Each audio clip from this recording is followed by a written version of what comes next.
Brought to you by the Every Dollar app. Start budgeting for free today. Normal is broke and common sense is weird. So we're here to help you transform your life. From the Ramsey Network in the Fairwinds Credit Union studio, this is The Ramsey Show, where we help you with your life and your money. We're taking calls. If you want to call in, the number's 888-825-5225. We'll get you on the line. I'm Jade Warshaw. Next to me, George Kamel in the place to be. I can't wait. This is going to be fun. Do the people know? They know. Yeah, my wife and I, we just had our second baby, a beautiful little boy named Henry. So I'm coming into the show because I just needed to get out of the house, Jade. Listen, I wondered about that. Okay. We got a lot of help at home, though. So right. She's doing great. Mom's doing great. Baby's doing great. We got applause in the lobby here. Thank you guys so much. Yeah, so great. I'm glad you're here with me in the co-pilot seat, George. Let's take off to Pittsburgh, Pennsylvania, where we've got James on the line. What's up, James? Well, congratulations on the new baby. Oh, thank you. You're very welcome. So I just inherited $750,000 in a Roth IRA. Oh, wow. From who? I'm going to buy a new home, mainly because of the neighborhood I'm currently in. It's time to find a new one, and the spouse would like to be farther out in rural central Pennsylvania. Okay. What I'm trying to figure out is what is a good amount to pay for a home. We've got a little disagreement of about $50,000 to $75,000 on what we should spend. Wow. So bar none, hey, I want to spend this money on a house, and you're just like, how much should we spend? Have you kind of looked at, real estate in your area to find out, okay, we're looking for a 3-bedroom, we're looking for this, and this is what it costs? Yeah. Oh, yeah. I've been on the MLS probably 3 hours a night for the last 2 weeks. And what are you finding? I'm finding a lot of prices coming down on homes that I didn't think I could afford a month ago. Uh-huh. Or I wanted to pay for a month ago, and a lot of areas, and I've pretty much tossed away homes that definitely need a lot of work, or we don't have good pictures. Or I was a realtor 20 years ago, and I'm astonished at some of the pictures they put on the MLS. I'm like, my God, buy a camera, come on. So what's your current house worth? Yeah, $160. It's worth $160, and is it paid for outright, or do you owe on it? Or no, I owe $80,000 on it. I've got a 2.5% mortgage. I had the stupid thought of renting it after I buy another one, but the more I listen to the show, the more I'm thinking, nope, I'm just going to sell the thing when I'm done and be done with it. So what's the plan? Is the plan that we're taking the proceeds of the current home sale and we're adding it to the $750,000? And we're spending that and buying the house in cash, or tell me what you're. No, we're going to buy the house in cash, and we'll put the current home up for sale, 6 months from now or whenever. That's not that big of a rush. So tell us the problem. Payment. Well, I'm trying to figure out of that $750,000, because the rest of the money, I'm going to work for 5 more years before I hit 67 and retire. My spouse is 30 years younger than I am. I want to make sure the house is paid for. They've got no debt. When I die and pass on to the great heavens, the only thing they're going to have is the spousal Social Security to live off of, and whatever they're making. They're a stay-at-home artist. Okay, so that's where I want to. That's where I want to camp out. That's where I want to camp out. So your spouse is 30 years younger. You've got the $750,000. Yep. Is this the only money to your name, or do you have other 401k retirement money elsewhere? No, I have not had any type of work benefit in 15 years. I make $120,000 a year consistently. I work 65, 70 hours a week. So this is the part. This is the part where I'm not so sure. I agree that you should spend the majority of this on buying a house, because we're not thinking that either. The issue is. My spouse wants to spend maybe $225. I'm thinking, no, let's go $325, and that's where we're at. I mean, what because it makes a huge difference in Central PA on what type of house we're going to get. Sure. So what would you do with the rest of the money? Let's say you did $325. It's sitting in a Vanguard EFTs, and it's going to sit there. Okay, and that becomes your retirement account essentially, your nest egg. Correct. Yes. So are you plugging those numbers in? So George how old are you now? I'm sorry? How old are you now? Current age? 62. Okay. So let's say you let this ride to 80. Okay. And you have zero in it now. How much will be in there let's say, how much are you going to dump into that account? About I'll probably, I don't know, 10,000 a year, 15,000 a year. I can put anything, whatever, because I have no debt now. I thought you were going to do like hundreds of thousands. No debt. Why not dump like 400,000 in there and let compound growth do its thing for the next 18 years? Mm-hmm. Right. Because that would give you, let's say you did 400 grand in there. That's 2.4 million when you're 80. Nice. That's not a bad legacy to pass on to your loved ones. Yeah, because you're still going to have the money from the home sale too. So you're going to have plenty. True. You sell the house, you're going to pay off the mortgage as part of the sale, and have some equity left over. Do you have anything in savings? Do you have a fully funded emergency fund right now? My emergency fund will come out of this 750 because I've never had one and I know I need one. But you said you've been making six figures for a while now? Right, and I was paying down. I was $142,000 in debt up until a month ago. Oh, and wow. I wiped it all out. So you spent the last decade just cleaning up a mess. Exactly. Okay. I just wanted to make sure that we don't have a spending problem here to where you just spend this money within the next decade. Right.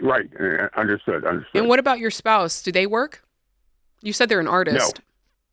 No. Yes, but they don't spend any money at all. It's almost impossible to get them to spend even $20. Yeah, but do they make money? Not a lot. 25,000 a year. Listen, I want to find out how you can live on $20 and be that frugal. That's wild. That takes starving artists to a whole new level. Yeah, that does take it to a whole new level. Let me just tell you this. With the situation that you're telling me, I'm going to just tell you what I think, and you can take it or leave it. I think the spouse needs to find some way to bring in some money. I don't think you can just not do anything. And I don't think it's a fair argument to say, well, they don't spend any money, therefore they don't need to make any money, because they do spend money. And even if you don't view it that way, you're the one who called in and said, hey, I want to make sure they have something more, not just Social Security, right? So that person can help contribute to that. They've got 30 years on you to start putting towards that. So I think that's a conversation that you need to have, because the truth is this money was a windfall, right? It wasn't something that you worked to get, and you guys got lucky to get this money. So I don't want you to have to rely on luck anymore. I want you to rely on, okay, we can have the wherewithal to do what we need to do to make sure we're set up very, very well. So that's my 2 cents. And I do think there's some frugality, scarcity mentality with your spouse here that I think needs to be dealt with. And I don't know if that's therapy. I don't know what happened in her past, but it sounds like there's something here where she goes, I'm scared of having too much. I don't know if I can handle it. So get to the root of that and figure out what's actually going on there, because I think what you're saying is reasonable. A $300,000 home in 2025, everyone's going, well, sure. Yeah. That's nothing. Yeah, you can do that. And matter of fact, I want you to check out our Ramsey Trusted site. You can look at the housing market in your area. It's going to keep you up to date on the U.S. housing trends, up to the date information. And also you can go on there to help you find real estate agent in your area when you are ready to buy. So check that out. Be smart with this money. $750,000.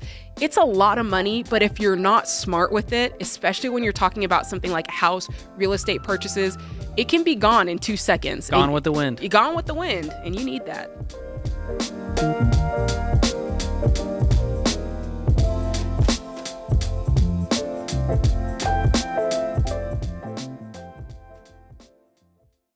I've seen people do everything possible to get out of debt, selling stuff, starting side hustles, canceling subscriptions, giving up eating at restaurants, even turning off the air conditioner in the summer and sweating through it. But most of them don't know they're overpaying for their phone plan. With Boost Mobile, you get unlimited talk, text, and data for just $25 a month. That's it. And that $25 never goes up. No contracts, no junk fees, and no tricks. So do the math. It's not that hard. And go to boostmobile.com/Ramsey. Restrictions apply. See boostmobile.com/Ramsey for details.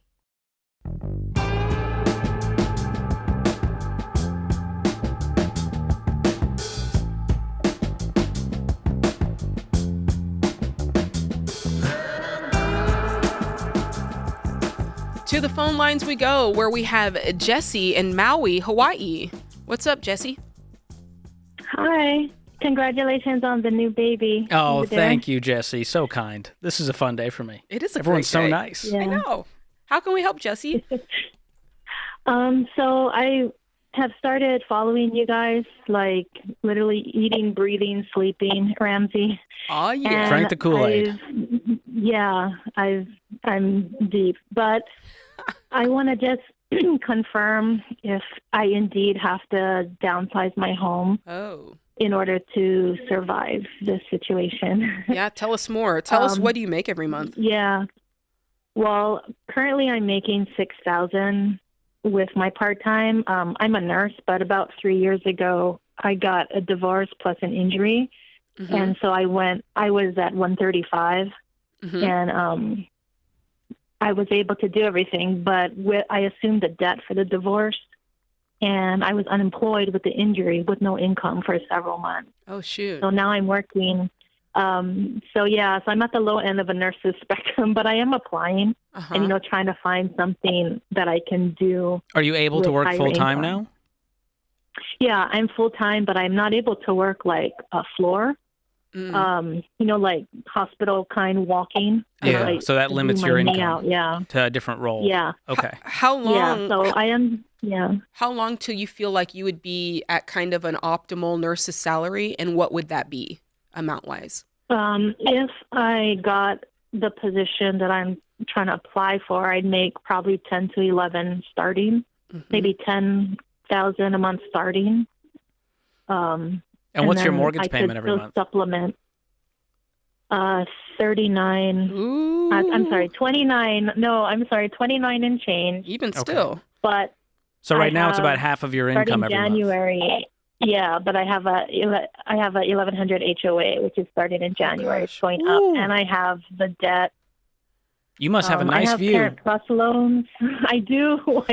I like my house, and I was like yesterday. I was okay. I was like, no, I can downsize. I can sell and go get a condo, 1-bedroom condo. But then this morning, I'm like, I like my house. What's the total payment with the 1100 HOA? So it comes out. Oh, I'm sorry. You said 2,900. Like you said 2,900. That includes the HOA.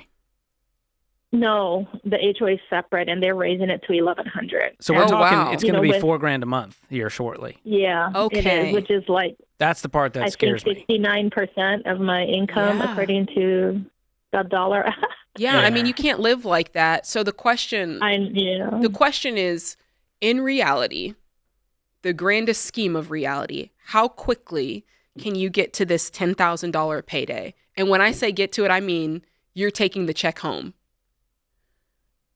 Well, it's with the state. I applied for a job with the state. Mm-hmm. So I don't have control, even if I put out some feelers with somebody who works in the department to try to feel out, to keep my application. And they said they'd try to contact somebody. And that's the only line you have in the water? Yeah, because. Okay.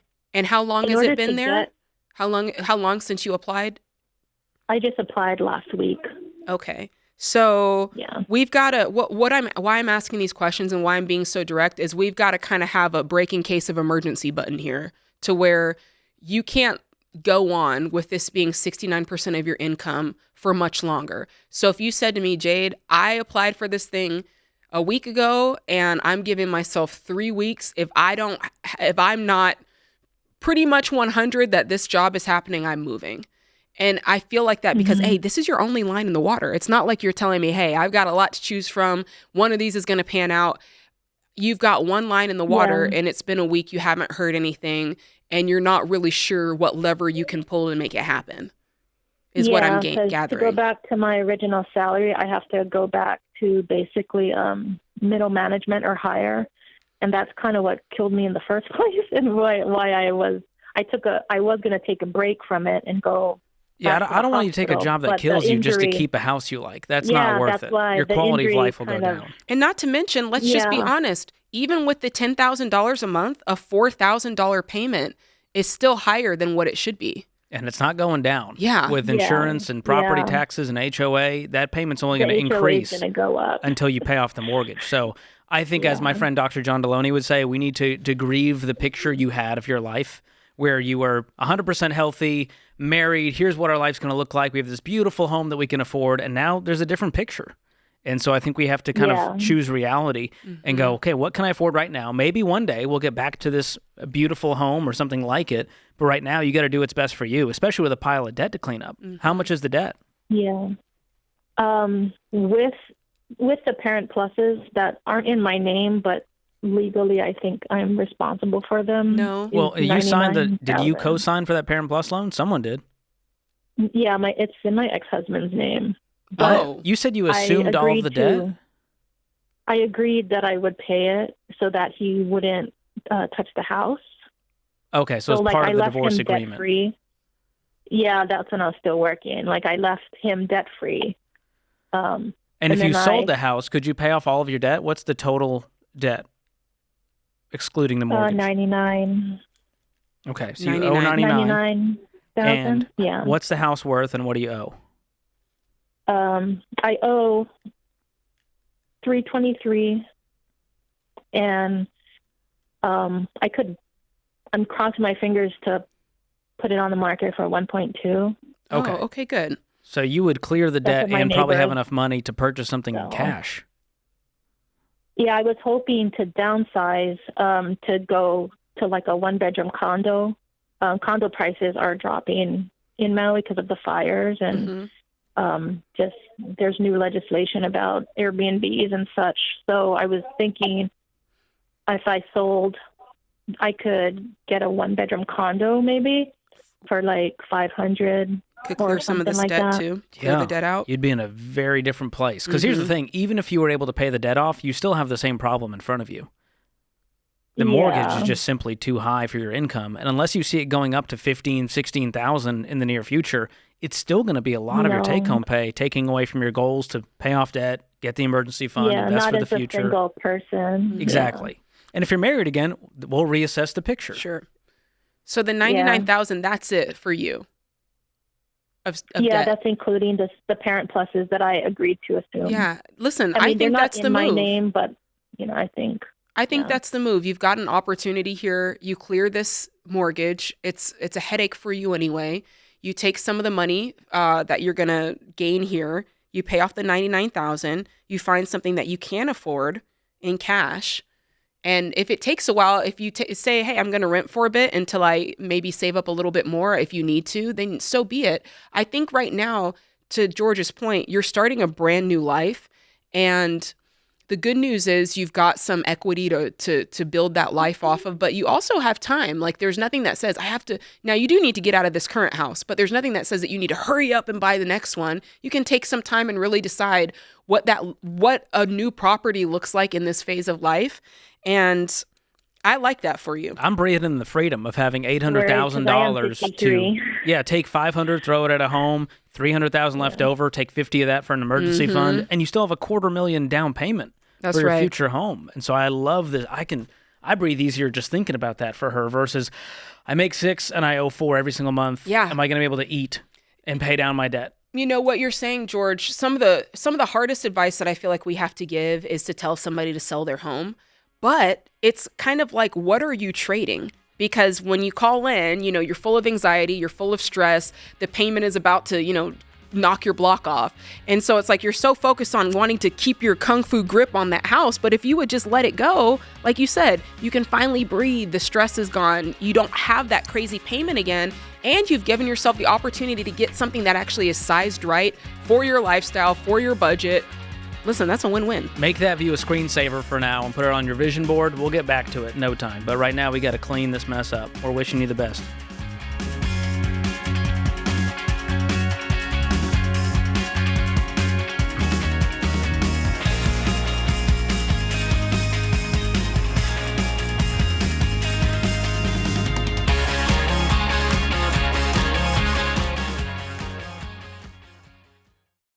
What does the future hold for business?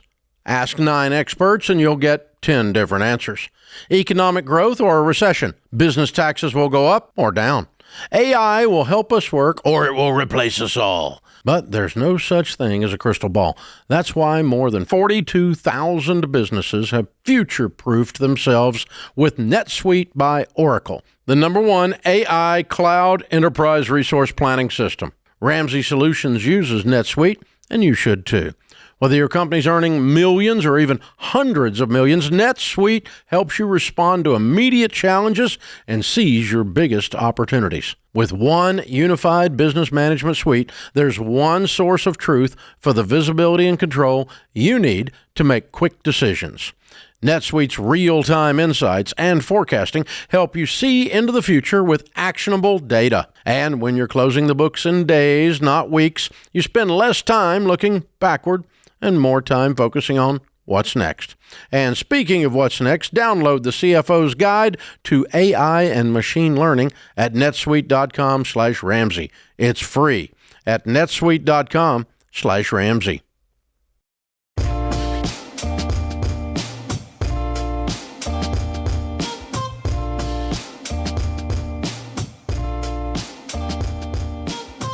So for the year 2026, which is upcoming, don't just set your goals. You need to actually learn how to reach them.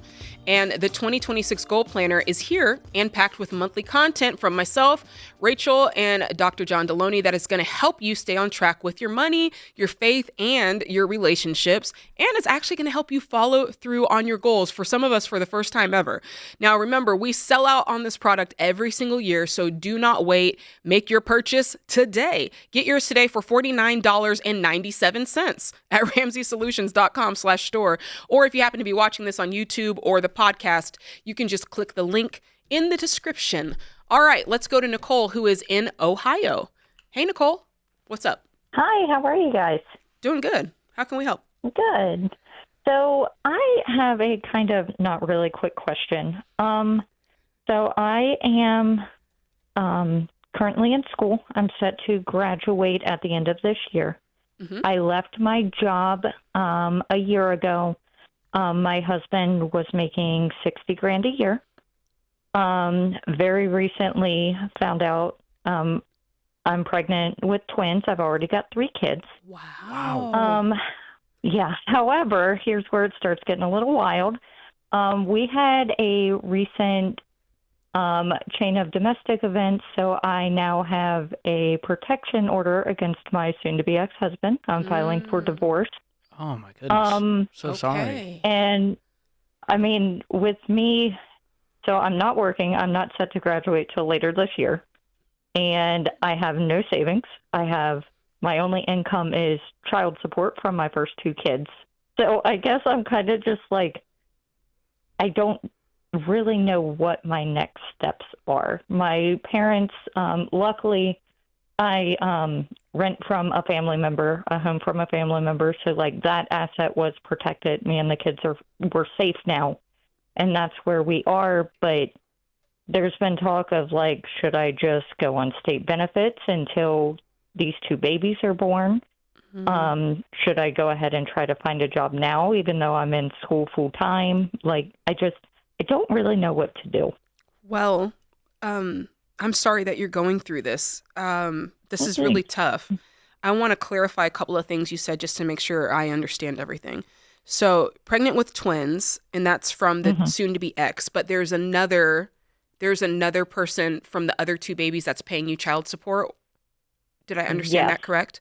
Okay. Yes. And you've not filed for divorce with your current ex, right? It's just you're separated? I'm actually filing this week. Okay. So you're filing this week, because what I'm trying to account for is the no savings and the this and the that, because the sooner that we can kind of get this wrapped up, do you think this is going to be a thing where it's like lawyers and all this, or do you think it's something you can do in mediation and just get it done?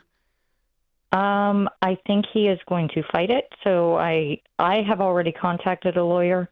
And actually I took out a loan from a family member to pay for my retainer. Like I said, that's actually all going through this week. Okay.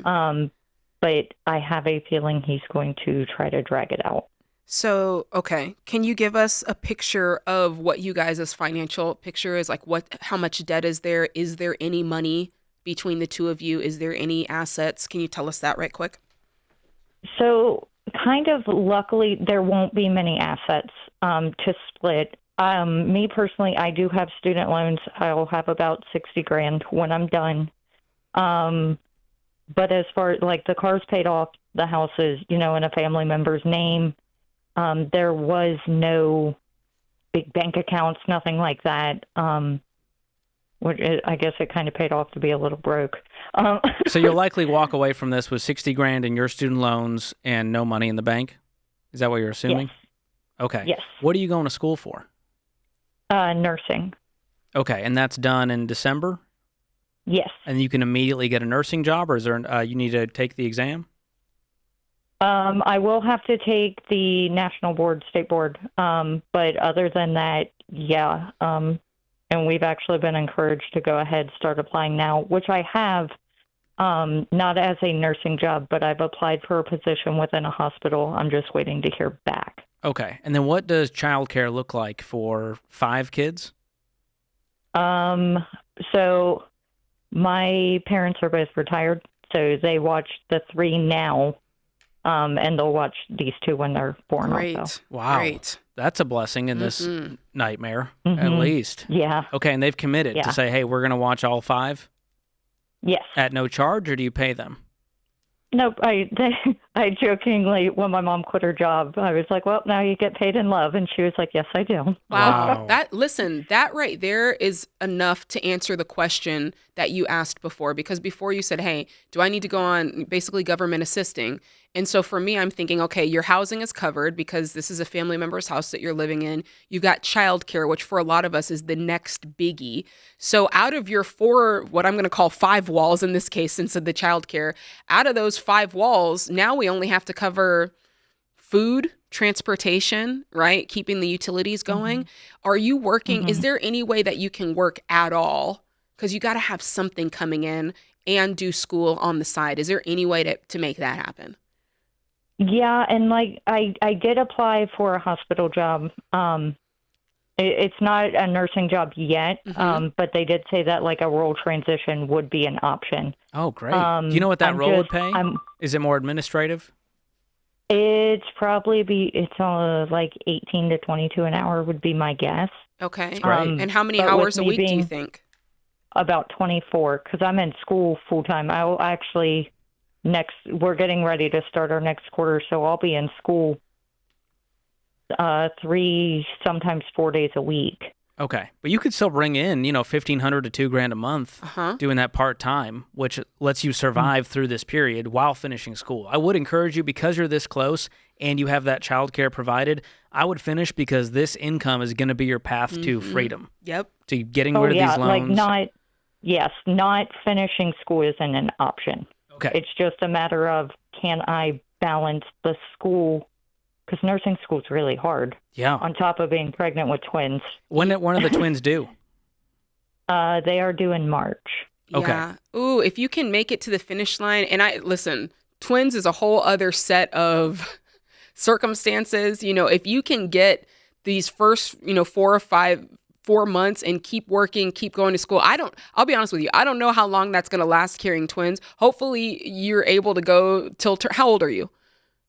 33.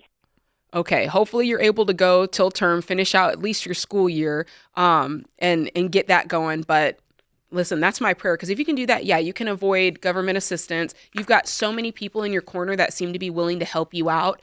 If you can avoid that, because it's a trap. So if you can avoid that at all costs, I would. But if you hit a point where it's like, hey, the doctor's telling me I can't be on my feet, doctor's telling me I have bed rest, something like that, listen, no one's going to judge you. Or if you need insurance. Don't go a day without insurance. Do you have good insurance right now, and will you lose that? No, I am on marketplace insurance right now. Okay. And who's paying for that? I am. Okay. And with the child support income, is that all you have right now? Yes. What is that? That's less than, it's like $240 a week. Okay, so it's like minimal. It's enough to pay the house payment, and that's about it. Okay, so you take that $1,000 a month, you add to it, your 20 hours a week, making $20 an hour at the other job. You can make this happen. The question is just how long and how will you feel throughout this pregnancy as it continues on. So just my advice is make the most of it as early on as possible, right? Don't wait another second to get this part-time job going. Don't wait another second. Keep applying for those nursing positions. So the moment that you can take it, you're there, if that makes sense. Yeah. Oh boy. Ooh, Nicole, if you can survive this, nothing's going to stop you in the future. Ooh. This is the hardest season of your life, hopefully, and it's only going to be better from here on out. But you've got great support. We're cheering you on to make it through this, hopefully quickly and as unscathed as you can be while taking care of all these kiddos. Yeah. Woo. Oh, we're thinking about you. You're in our thoughts and prayers.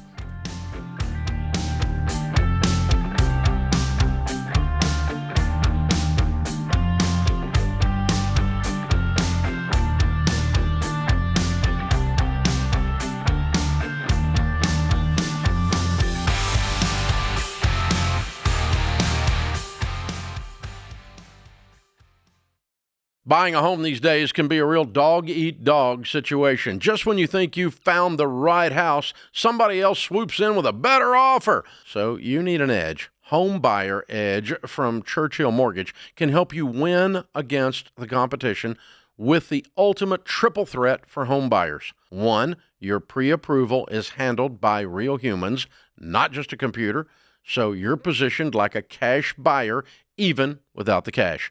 2, sellers love a sure thing. So Churchill backs your offer with a $10,000 seller guarantee.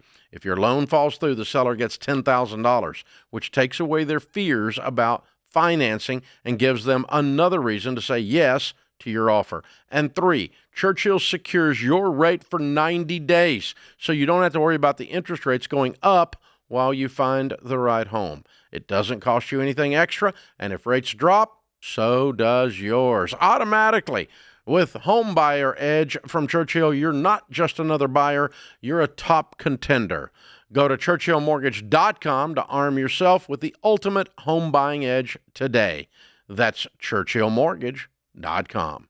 This is a paid advertisement. Home Buyer Edge and Seller Guarantee are available for qualifying borrowers and select loan types only and are not available in all states or locations.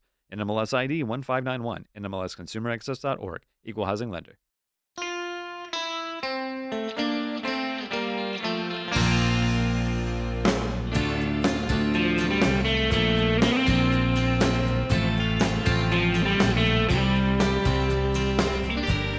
What I want to know is, are you staying on track with the baby steps? Yes. Oh, that wasn't for me, was it?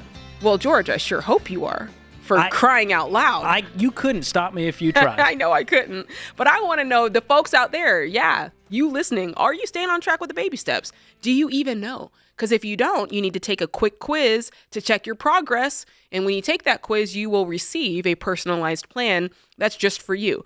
In order to do that, simply head to the show notes and click on the link that's titled, Are You on Track with the Baby Steps? And you can complete the quiz, which I hope you do. All right, let's go straight to the phone lines where Carly is in Annapolis, Maryland. Hey, Carly, how can we help today? Hey, guys. Thanks so much for taking my call. I was hoping to get an unbiased opinion on what my husband and I should do in this next chapter of our life. For context, we had our first son about 4 months ago, and I'm getting ready to head back to work, and I'm thinking I would like to step back and be a stay-at-home mom. Cool. And what's the debate here? So I feel like I am insane for giving up a 6-figure salary. And that's what we're struggling with. What kind of 6 figures? Like the 1s, the 2s, the 4s? Like where are we at? The ones. Okay. Okay. What's your household income and what's your portion of that? So I make about $125, and then my husband makes about $130. Awesome. Nice. And we have no consumer debt, and we just have our mortgage. Cool. And you have an emergency fund? We do. Love it. Have you guys done a sort of mock budget using every dollar to see what life would be like living off of just his take-home pay? We have, but not on the Every Dollar platform. We've calculated everything pretty much by hand, and I think we would be essentially breaking even every month without making major cutbacks. Breaking even as in you could still invest 15% of his income and still have enough to throw a little to college, enough to throw a little bit at the mortgage, or what? We would have enough to be adding to his retirement, and then saving for college, I think, would be very slim, and then saving for my retirement on top of that would be a very small portion as well. So when we say retirement, you kind of have it broken out by his and hers. We're thinking of it more as a grand percentage. So we're looking at 15% of your take-home pay, which in this case would just be his take-home pay. So $125,000 times 15%, that's $18,750 a year going into whatever retirement accounts. Mm-hmm. It could be a Roth IRA for each of you. You max both of those out and then fund a little bit into his retirement plan at work. That works. But your retirement number overall will go down because you're not investing a portion of your income anymore. Right. Okay. So I think you guys are in great shape. If this is what you feel called to do, I would not let a high salary stop you. There's been lots of people who make even more money and they go, I feel called to this and we're going to make peace with it. So what I don't want you to do is say, oh my gosh, you're going to get judged either way, Carly. Here's what happens in the mom world. You get judged for leaving the high paying salary job. You get judged for staying home. So which one would you rather be judged for? I think I would rather be judged for being with my family. There we go. And guess what? You don't care about their opinion, do you? No, I do not. So that's the key. Are you secure with the decision you're making? My wife struggled with this as well. She was here at Ramsey for 9 years, at the top of her game, executive assistant, crushing it, making great money. And she decided, I feel called to this, and it's not a apples to apples thing. This is apples to oranges. So it's hard to compare 120, 130 grand versus being at home with baby. It just doesn't. I wish it could work that way because I love just logical math problems. Mm-hmm. This is a values-based decision that is very emotional. Yeah, I just want to pull the string a little bit more and double check because the retirement thing threw me off a little bit for you. So what is your mortgage? Tell us your mortgage right quick. Our monthly payment is $2,200 a month. Okay, and that's including HOAs and everything? Yep, that's everything. Okay, and he's bringing home what? He brings home about $5,400 a month. So that feels awfully low for a guy making $125,000. That's after retirement. Mm-hmm. Okay, what is it after taxes? Benefits. Do you know what his after tax pay is? Yeah, that is after taxes. We bring home of his salary about $5,400 a month. Right, but that sounds like it's after taxes, after retirement, after insurance, after everything. Do you know what just his after tax pay is? I just want to make sure that you do have the money to do the things that George is saying. At the very least, you got to be able to do the 15%.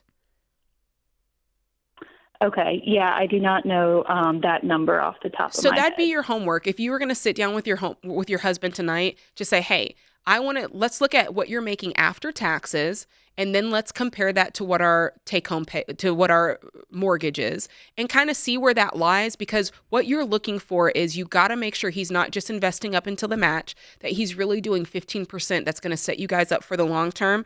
And then that can, if it's out of balance, that could just be you doing something part-time on the side here and there just to close that gap. I'm not suggesting that you have to keep working when you don't want to, but I want to make sure that the money is there to do the things that George is talking about and to do them in the right ratio and in the right percentage. Okay. Yeah. So right now I know, we each get a 5% match, and then we both contribute 10% to our 401ks, and then I contribute on the side to IRAs for the both of us.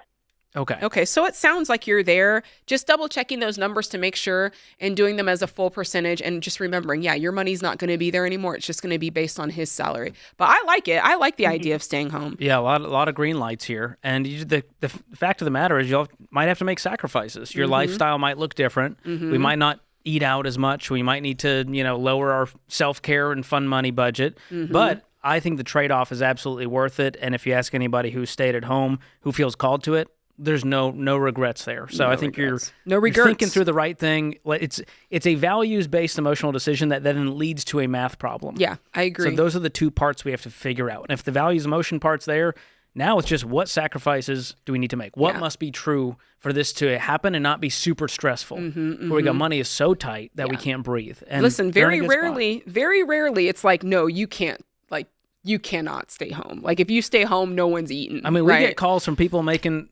$50,000 household with a bunch of debt, and they decide to have a stay-at-home spouse. Yeah. So if they can do it, you can do it too. But it's going to take splitting your income in half. That's going to require lifestyle change no matter what. You got used to a certain level of life, and now it's different. That is so true. That was a very good question. Thanks for the question. And to Jay, to your point, what we were digging at there with the housing parameter, if you've listened to the show for a long time, we say no more than 25% of your take-home pay going to the mortgage. A lot of people think we're the bad guy for saying that, George. Yeah, but what they don't understand is what we mean by that is your after-tax monthly income. That's right. Before other deductions. So don't include the 15% to retirement. Don't include the health care premiums you're paying out of your paycheck. And that really helps to get closer to that parameter. And again, it's a parameter. That's right. And if it's 26%, we're not going to knock on your door and say, time to move out, bud. That's right. And on the 25% side of the mortgage, that's including your HOA. It's included the taxes and fees, right? So we want to make sure that we're holding those sides together. And like George said, if you're 30%, you'll live, when you start creeping up in the 35, 40 for a long period of time, it's unsustainable at that point. Yeah. So these are what we call rules of thumb. And the goal is just to not be house poor. The goal is to have extra money to put toward your college funds for the kids, to put extra toward the mortgage. Otherwise, just trying to scrape by, that's not going to be a good quality of life. Which, let's play this out even further. Okay, so a lot of times people will call in here, they're engaged and they're about to get married, and they're telling us the plan is immediately they get married and immediately they buy a house, right? Which we tell people all the time, George, was like, hey, why don't you wait a year? Like, wait a year, rent, get used to your new lifestyle, because what a lot of times happens in that first year of marriage, George, if you buy a piece of real estate and then a year later the wife is pregnant, what happens? They bought a house based on 2 salaries, and now they're having to downsize. And so you already went from like wedding stress into house stress. That's a recipe for disaster. I know. And so all of the advice that we give you, just remember, it's because we love you. It's because we want the best for you. We don't want you to experience stress. We want you to have financial peace, financial ease. Stick around. We'll help you with that.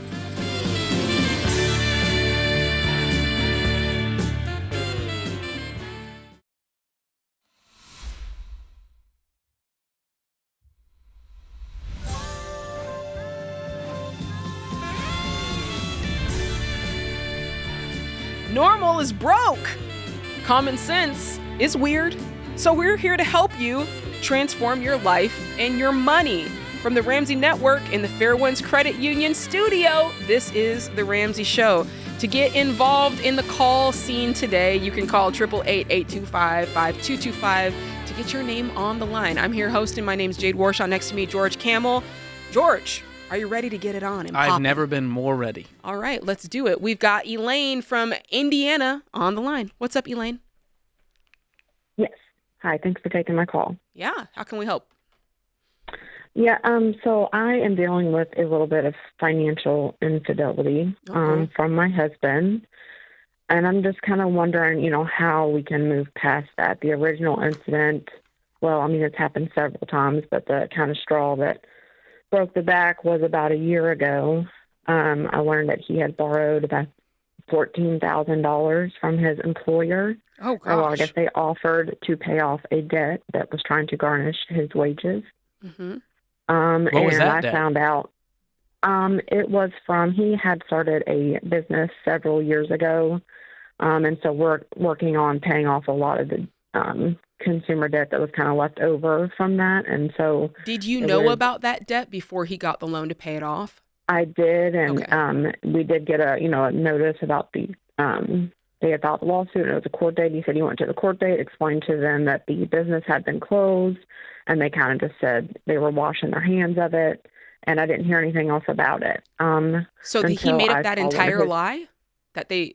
I think he went. I don't know that it was actually, wiped clean. I don't think he told me the full extent of it. Well, clearly it wasn't, because then he turned around and borrowed it from his employer. Right. Well, somebody showed up at his work, a deputy or something maybe, and with that order to garnish his wages. instead of doing the garnishment, his employer paid it off, and they took a lump sum out of each one of his checks. And I didn't find out until about 9 months after his checks had been. So essentially, he tried to avoid wage garnishment by having his employer do it for him. Mm-hmm. Exactly. And so that was about a year ago. I found out that, and I actually, we have kids, and I was done at that point. He's made a lot of stupid financial decisions in the past. But before you go, you keep going forward, I want to keep pulling that first one. So they were garnishing the wages out of his checks, $14,000. How much? Because how did you not see that? When he got his own bank account. Separated all of our finances. Okay, so finance is totally separate. Okay. So he made a lot of moves to hide this from you. Mm-hmm. Yeah. Like open another bank, then move the direct deposit to that new bank without your knowledge? And then have you guys had separate finances in the past? No, they were together up until about two or 3 years ago. Okay. And ever since then it's been, yeah. So you said this was not the first thing. Give us another example of something, because this one's pretty extreme. Well, when he had his business open, I saw a bill in the mail for, one of his, suppliers or somebody, and it was a lot more than, I had anticipated. And I asked him about it, and he was like, no, it's wrong. It would say he'd take care of it. And then finally, when I call, they're like, no, we've been trying to get hold of you. This amount is correct. This equipment was never returned. Your bill's, $15,000. As opposed to what you thought would have been $15,000 as maybe opposed to a couple thousand. Yeah. Okay, so these are big numbers. Yes. Okay. And have you asked him directly, why are you lying about all this? What's behind it? He says that he knows that it stresses me out, and so that he's just trying to take care of it himself without me having to know about it.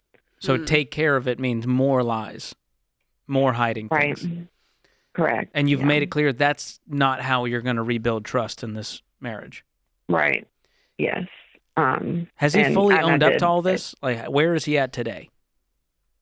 Well, that was a year ago.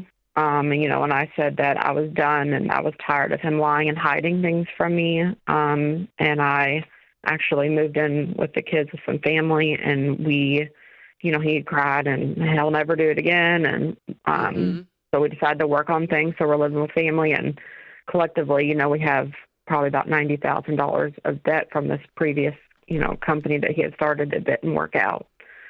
So we said, we'll tackle it together. Well, a few weeks ago, I found out that somebody else had tried to, sue him or whatever it was, and he got another loan from this company. Oh, this one was only $3,000.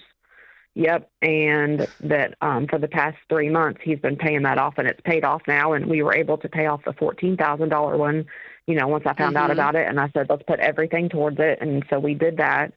So I thought everything was good after that, and then. But you guys, you never really sat down and counseled your way through this. It was kind of just like, let's try it again. And right. I'm not he gets really very defensive.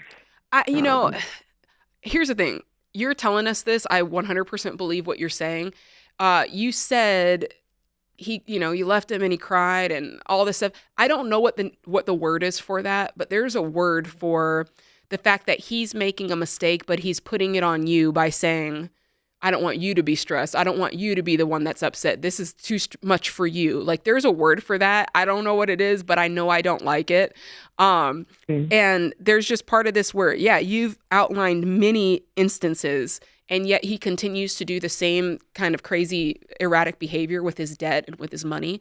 Yeah, I would sit down with a counselor. And in the meantime, I would keep the money separate, and I wouldn't do much more on this until you can sit down with somebody and say, here's what's going on. I don't know why my husband is continuing to do this behavior. Maybe I do have a hand in it. I'm willing to own if I do, right? And you guys both sit down, and until you've given this a fair shake with the help of a professional, that's what I really want for both of you, because something is, and I'm not apologizing or giving merit to what he's doing, but something's causing him to do this. Whether it's some sort of scarcity mind, the way he grew up, some piece of him is feeling like he's got to control this and hide it from you. I don't know why, and I'm not saying that it's right, but I hope you guys can get to the bottom of it. And if it were me in the meantime, yeah, I would set some really clear boundaries, George. I'd be like, listen, you have disrespected me and our family and our money, and you've put us in an unsafe position. And because of that, I can't be linked with money because I got to keep our family safe. So my question for you, Elaine, is do you earn any money? I do. And, combined, we do make a decent, we bring in about $135,000 a year. About 45 of that is from myself. Okay. So you're bringing in 45. So what I would say is this, I'd say what would make me feel safe while we're in counseling is for us to put our money into this account. And I will give you full transparency into what I'm doing with the money, but you're taking our money and you're putting it on debt and you're making payments and you're putting us in an unsafe space. Will you go to counseling with me? And if he says no, he won't, and no, he won't combine the money, then now that's your chance for you to take that to counseling and figure out what you need to do next, because you can't control him. Yeah, you need consistent honesty from him over time and proof through actions. Those are the two things that will rebuild trust. And if he's unwilling to do that, that is him opting out of this relationship. So you guys need to go through counseling and start to set those guardrails and boundaries and work towards healing.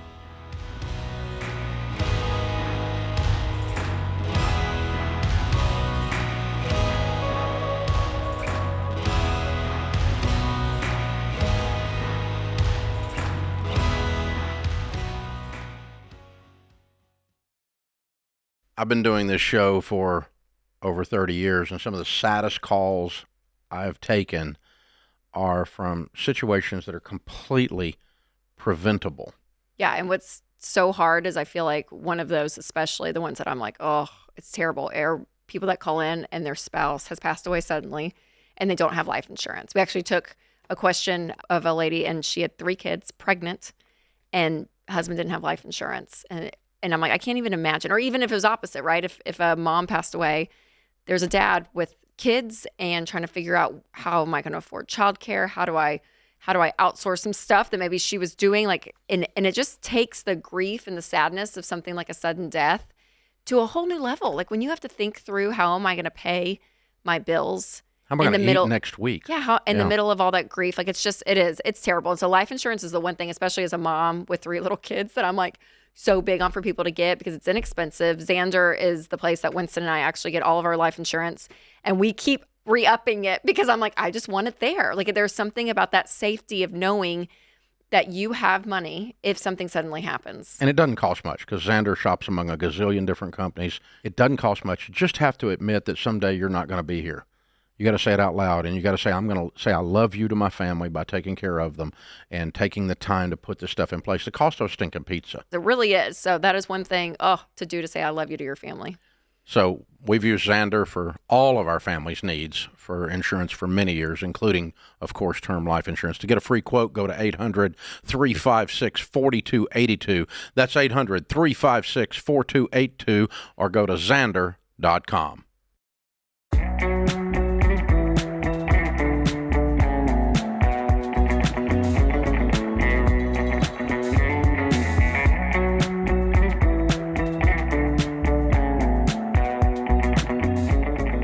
If you are a listener of The Ramsey Show, you are listening to my voice right now, and I'm grateful that you are. And if this show has done anything great for you, I want you to help spread the word. You can like and subscribe to and share the show by doing that on whatever platform you're on. You know, we've got the Ramsey 101 playlist, so that's a great way for you to share the show on YouTube with other folks. Or if you're a person and you like, looking at our social medias and we post clips from the show and you think they're, funny or helpful, use the little paper airplane icon and hit it and share it with somebody. Share a clip. Yeah. You never know who's going to watch it and go, tell me more. Tell me more. And it's helpful for everybody involved, especially us. It helps us with the algorithms. So it's something you can do that's totally easy, totally free, and totally makes a big difference. All right, let's go to Bill in Illinois. What's up, Bill? Hi, how are you guys doing? First of all, I want to say that it really is a pleasure for me with you allowing me to speak with you today. It is an honor. And I have a question regarding what my wife would like to do.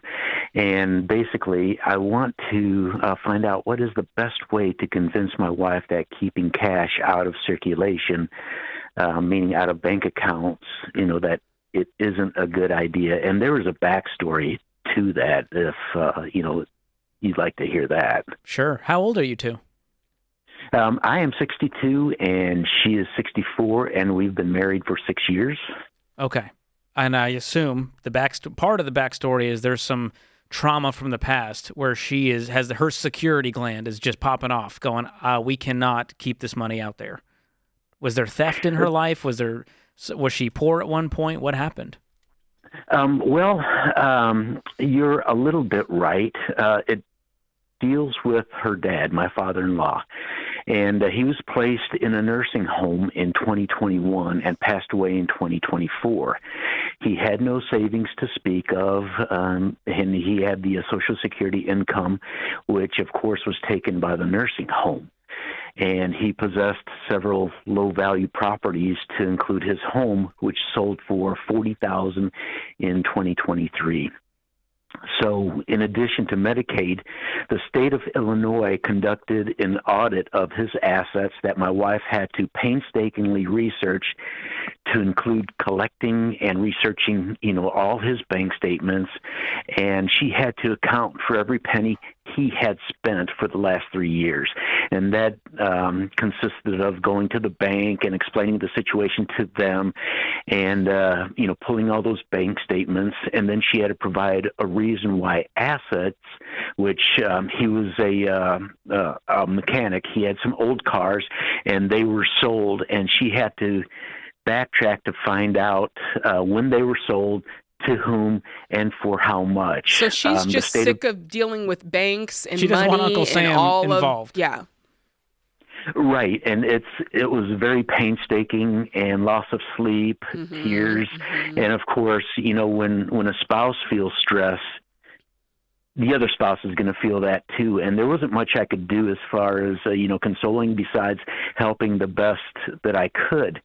And then after doing our internal audit, making sure that we have all the documents, they provided a very long checklist that we had to follow, and we did. And that's to say that my wife did. She's very meticulous, but they kept rejecting them, stating they were incomplete. All the documents that were provided, they'd come up with certain things. No, so here, they're not. Let me cut you short for a minute, because what you're describing is the result of poor estate planning.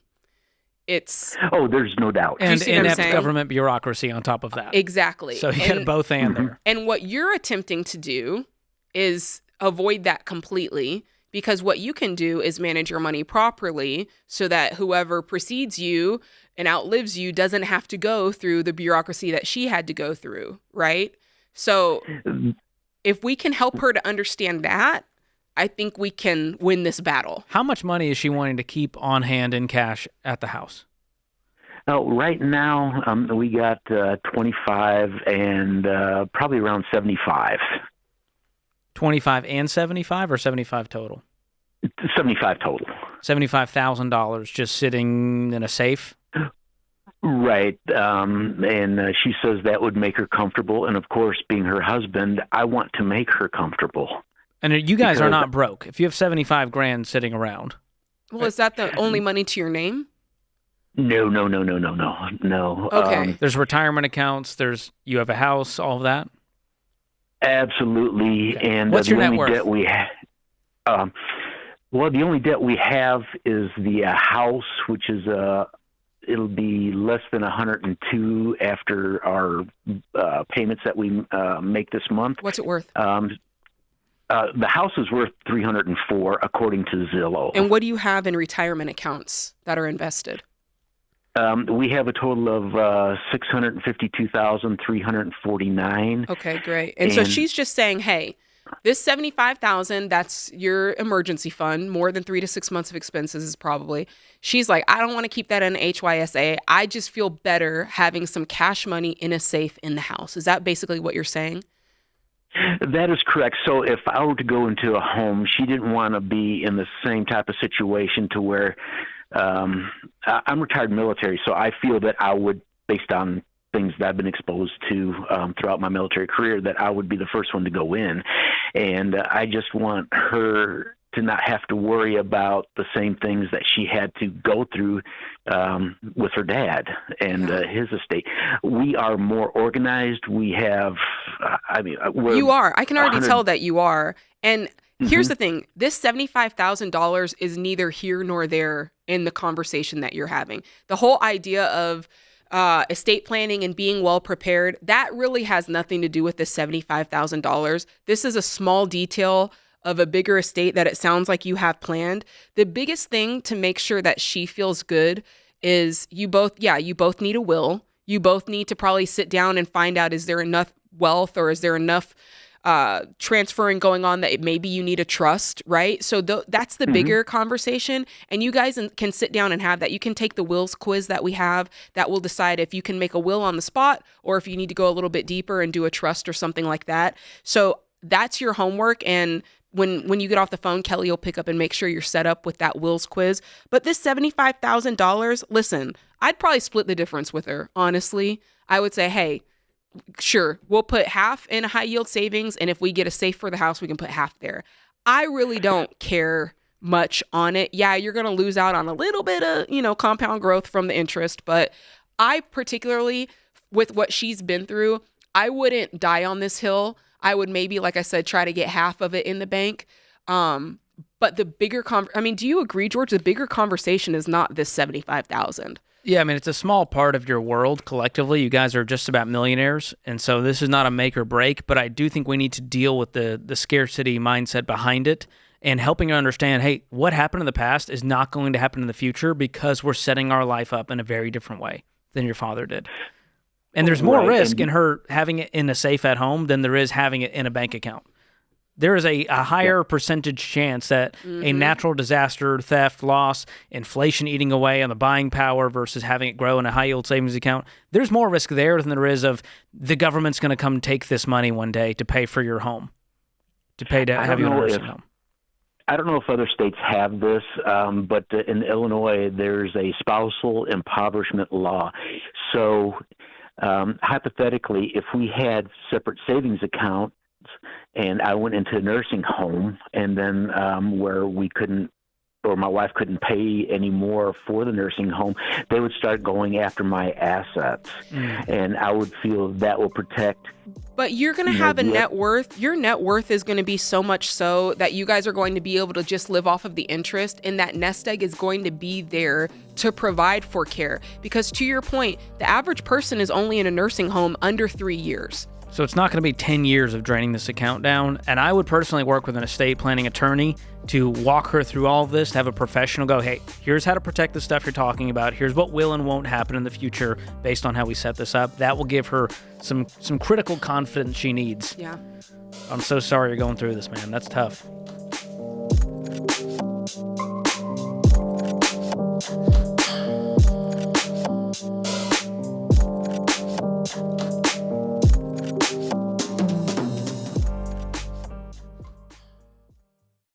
This show is sponsored by BetterHelp. Most of us are guilty of oversharing with the wrong person sometimes. And as fun as it can be to talk to people about everyday stuff, when you need help with relationships, anxiety, depression, or other clinical issues, random people may not have the right answers. Sometimes you need real guidance from a licensed therapist who follows a strict code of conduct, someone who's actually trained to sit with hurting people.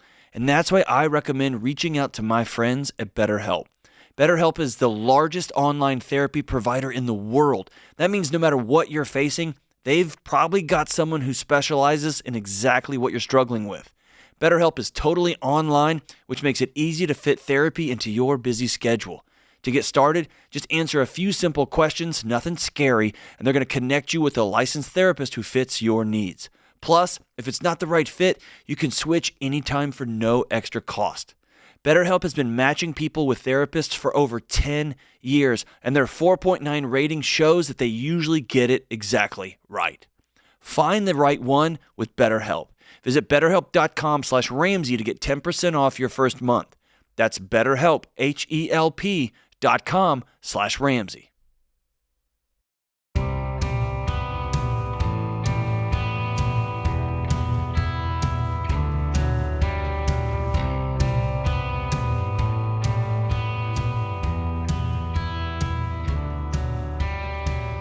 Back to the phone lines we go. We got Taylor. She's in Tampa, Florida, my home state. What's up, Taylor? Hey, thanks so much for taking my call. Will be recorded. Are you recording me? Thanks so much for... What's that about, Taylor? Are you still here? You know, we're going to record this too for quality assurance. Hello? Yeah, we're here. We're just making fun of you. Hey.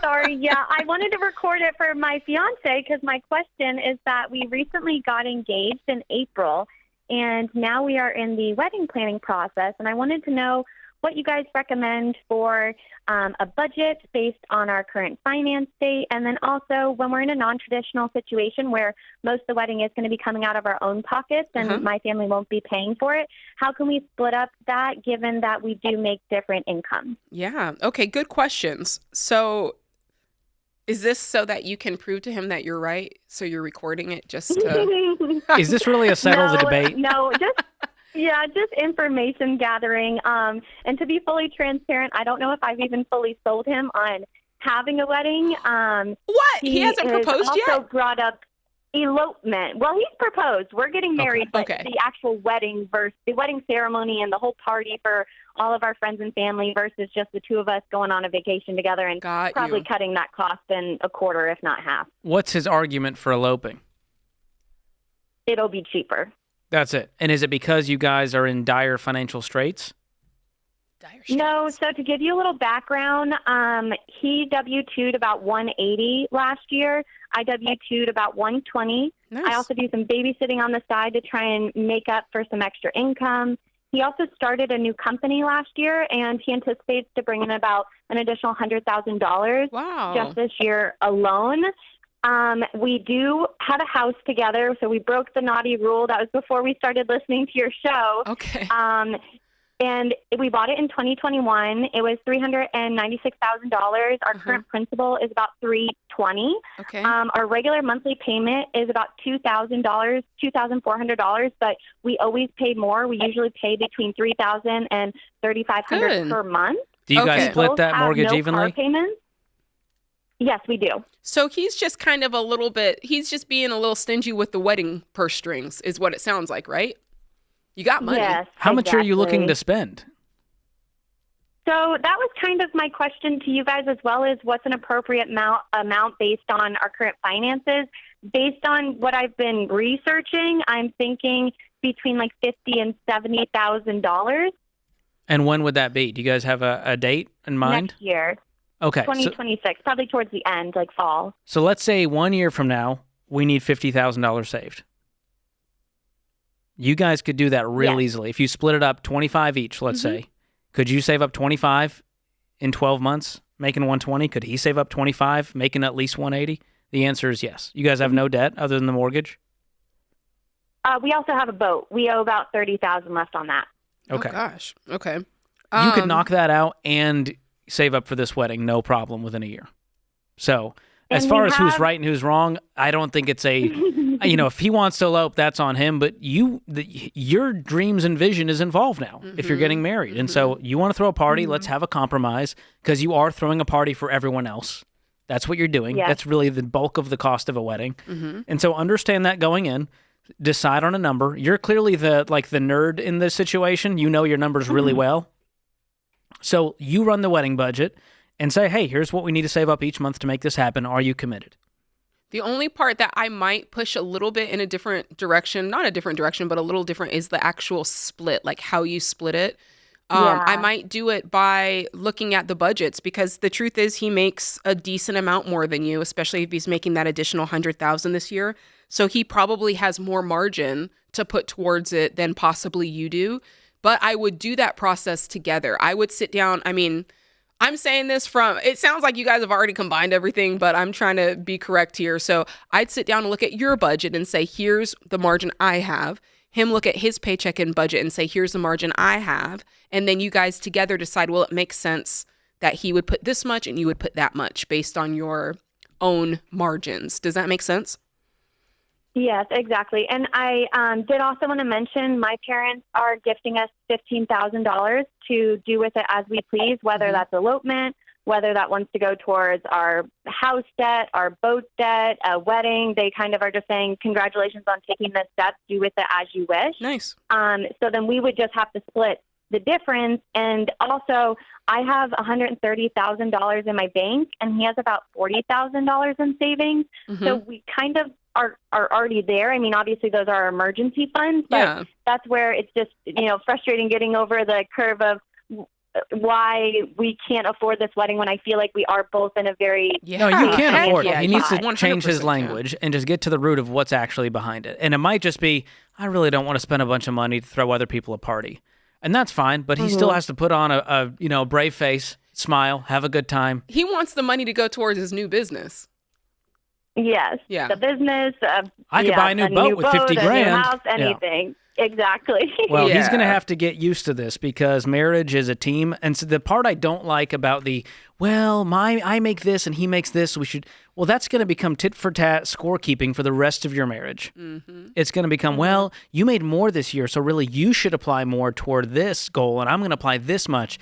That's an exhausting way to live. Mm-hmm. And I hope that when you're married, and it happens sooner rather than later, which you could get married next month with the money you guys have. Nobody needs $130,000 emergency fund. You're doing great. I'm happy for you.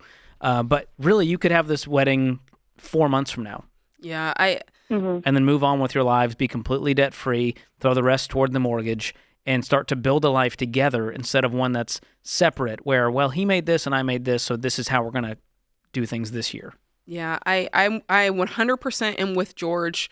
What is not going to be the case is whoever makes more gets to make the decisions.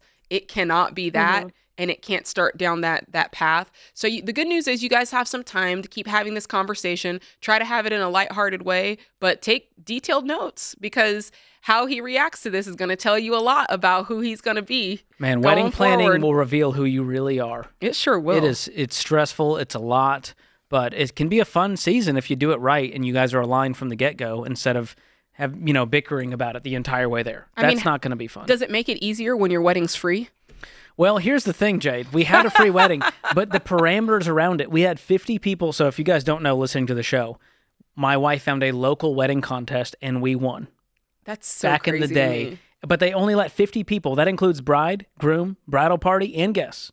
Has to add up to 50. That's the total amount that can attend. Okay. Which means we had to exclude most of our friends and family. Yeah, a lot of people. So we had to throw another party later that day, which ended up costing about half of a normal wedding. You had 2 weddings in one day. Exactly. We had a wedding, reception, and then another reception.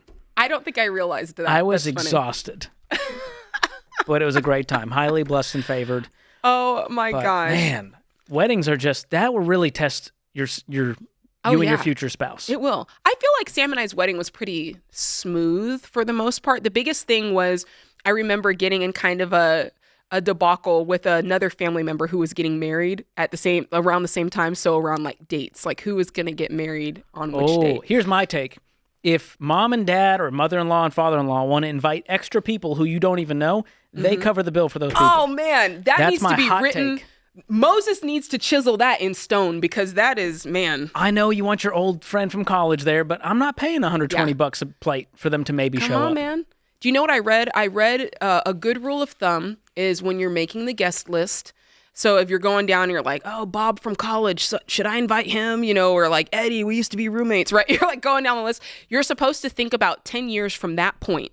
10 years from now, will me and Bob will we still have the relationship we have today? Will it be better, worse? And kind of foresee that. And if you can't see them in your life 10 years from now, don't invite them. Which, listen, that leaves out a lot of coworkers. Yeah, I'm not getting invited. I know that. I'm getting cut from the list real quick. I'm just saying. And I think about that. Sometimes if people are getting married around me and I wasn't invited, I really stop and think about it. I'm like, listen, 10 years from now, you're a ghost. We don't know each other. Be very judicious with your wedding planning, friends.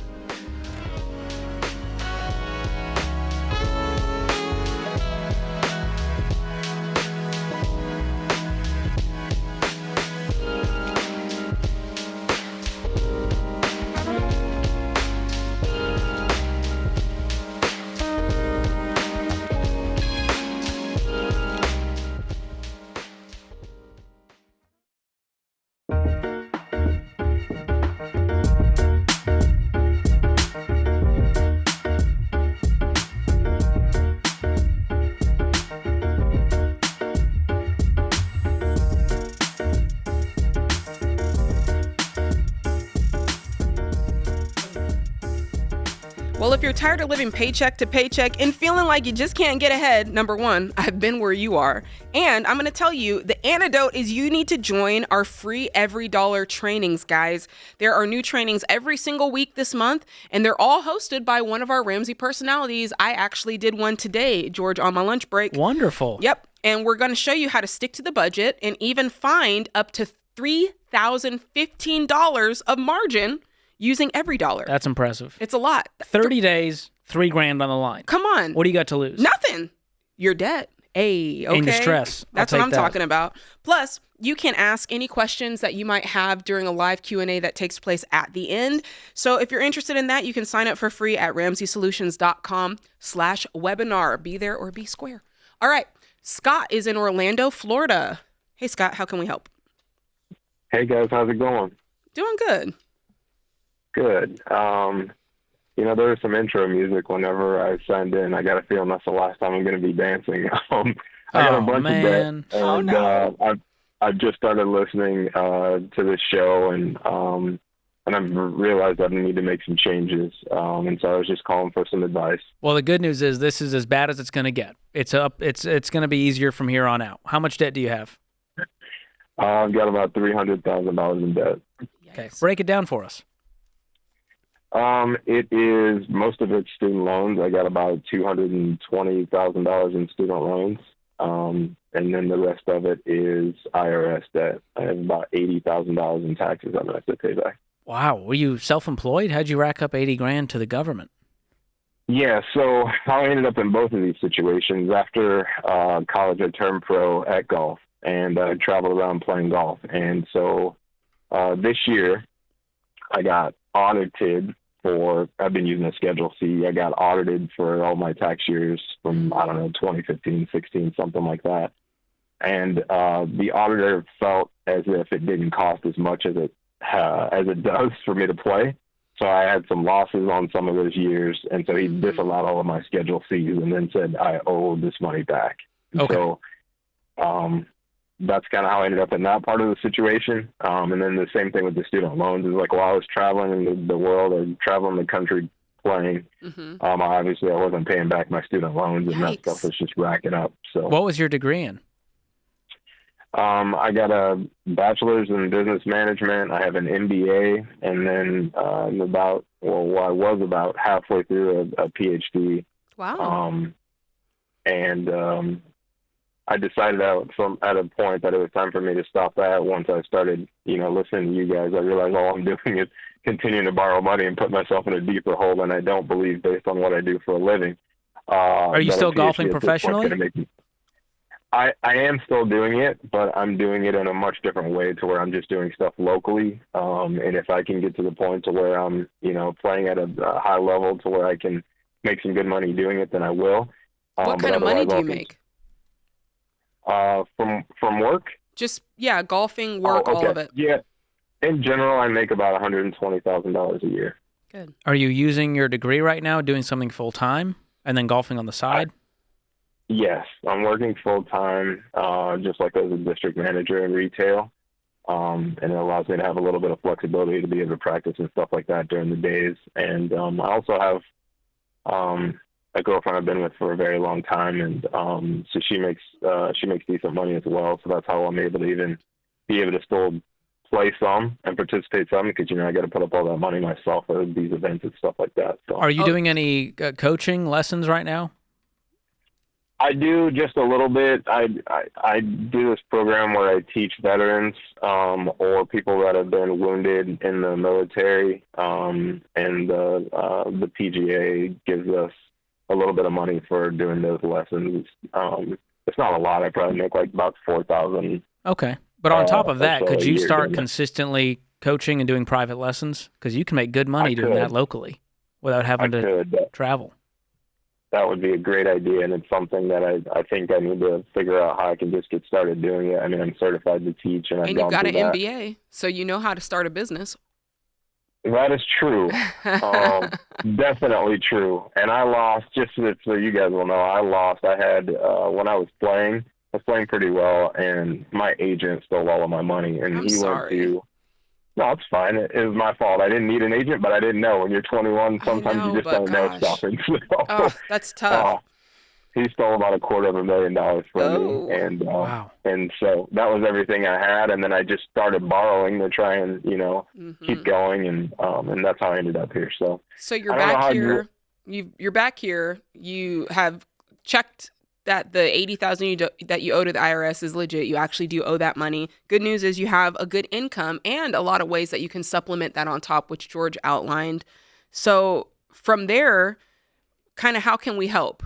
Give us a closer look at what your real problem is. Is it just knowing what debt to pay first? Is it having the motivation to put the money onto the debt and not spend it elsewhere? Kind of where's your pain point?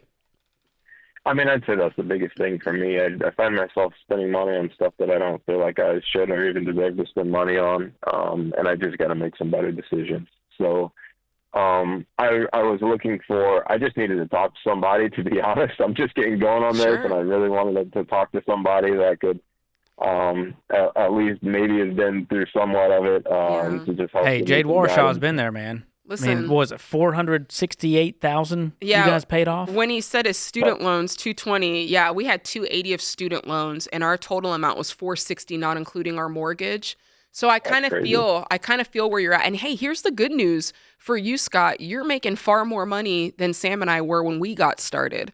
So I think for you, this is actually going to go a lot faster than you think it will. But what I hear, George, is we need a really strong why. Like, why are you doing this? Because that's going to be the thing that you connect to every time you want to spend money on something else, every time times get hard, every time your girlfriend says, let's take a trip to the Bahamas, right? You need something to tie back to and go, why is it important for me to get this done?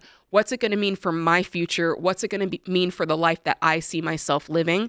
And I think that it could be a good idea for you to sit down and spend some time kind of just plotting that out. Like, where do you see yourself in 10 years? What does that look like? And be so detailed.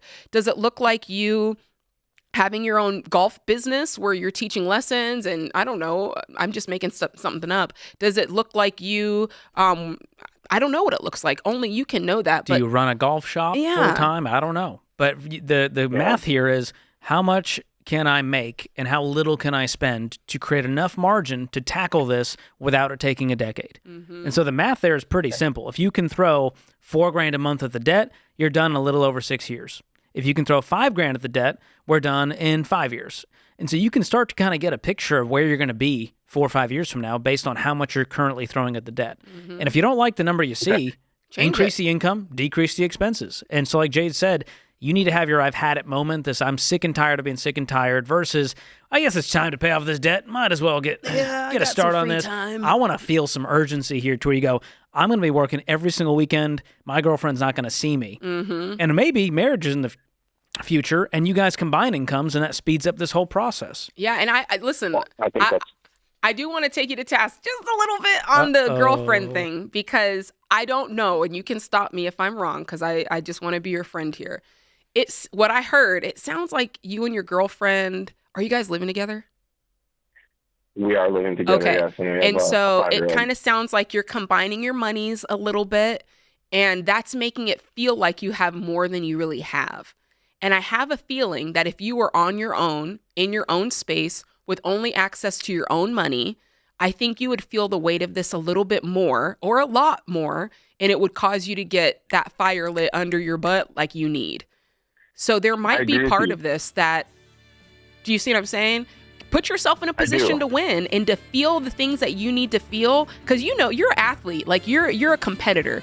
You know what it takes for you to compete at your highest level. And sometimes it's that, you know what I'm talking about, George? You just need that push. Yeah, I wouldn't get married as like a debt payoff hack, but I would get married as an intentional life hack. There you go. Interesting. Listen, we're going to finish it off with a hot take. Get married and pay that debt.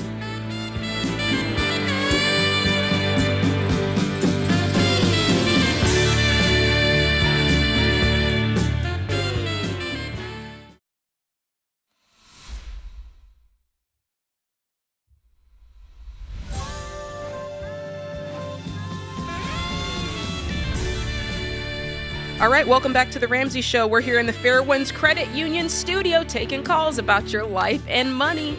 Let's get straight to the phone lines. We've got Nicole, who's in Washington. Nicole, how can we help today?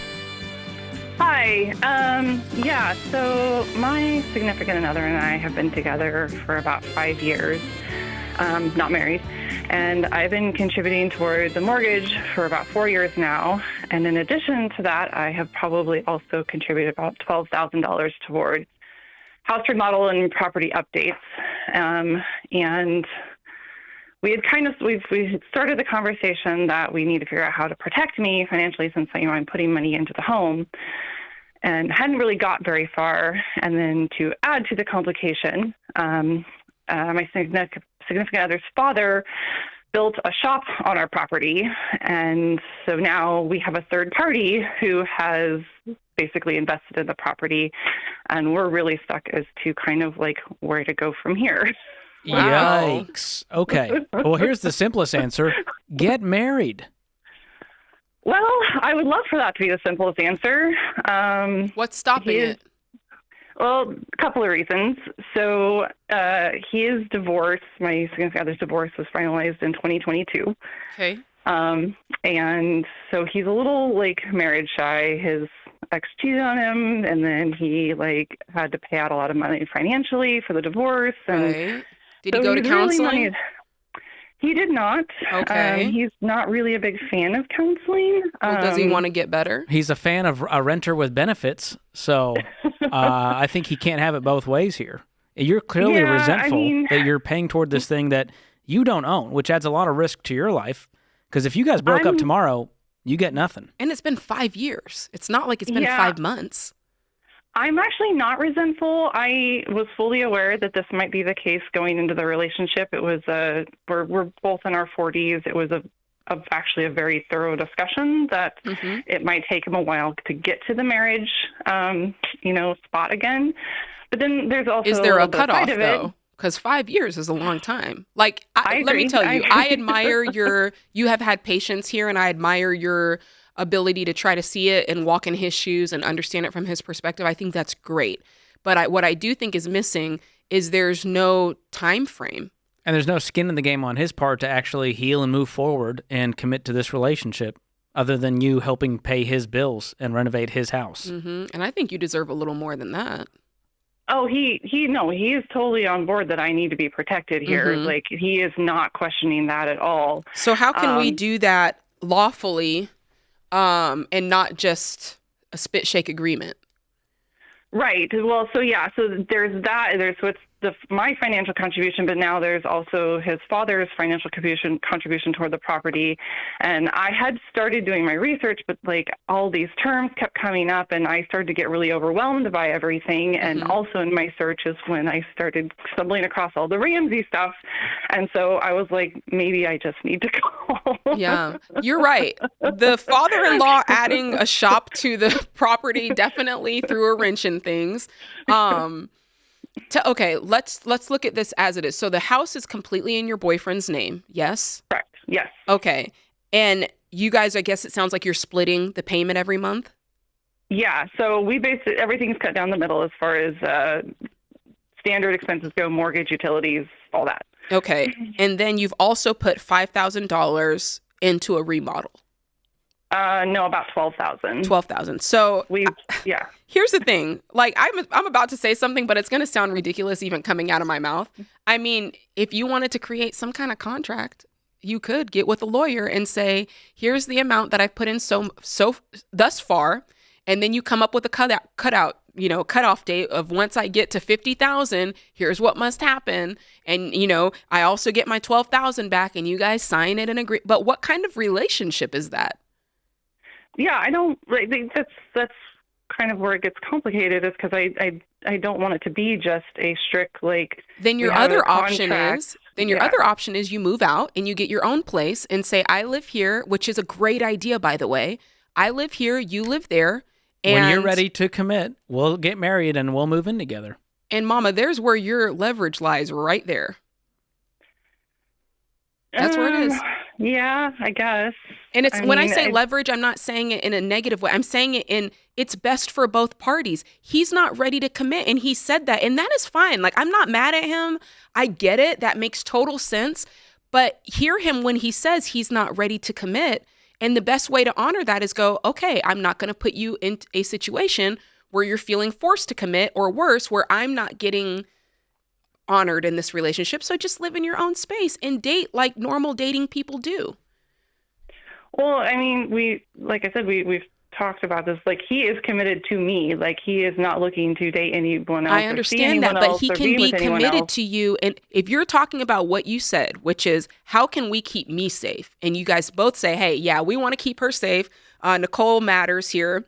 The best way to do that is one of two things. You either marry the person and you're protected under law, or you live in your own space with your own money, and you go on dates and you hang out at each other's houses and you go to the movies and you date, and he's committed to you in a dating relationship. Plenty of people date and they're committed and they don't live together.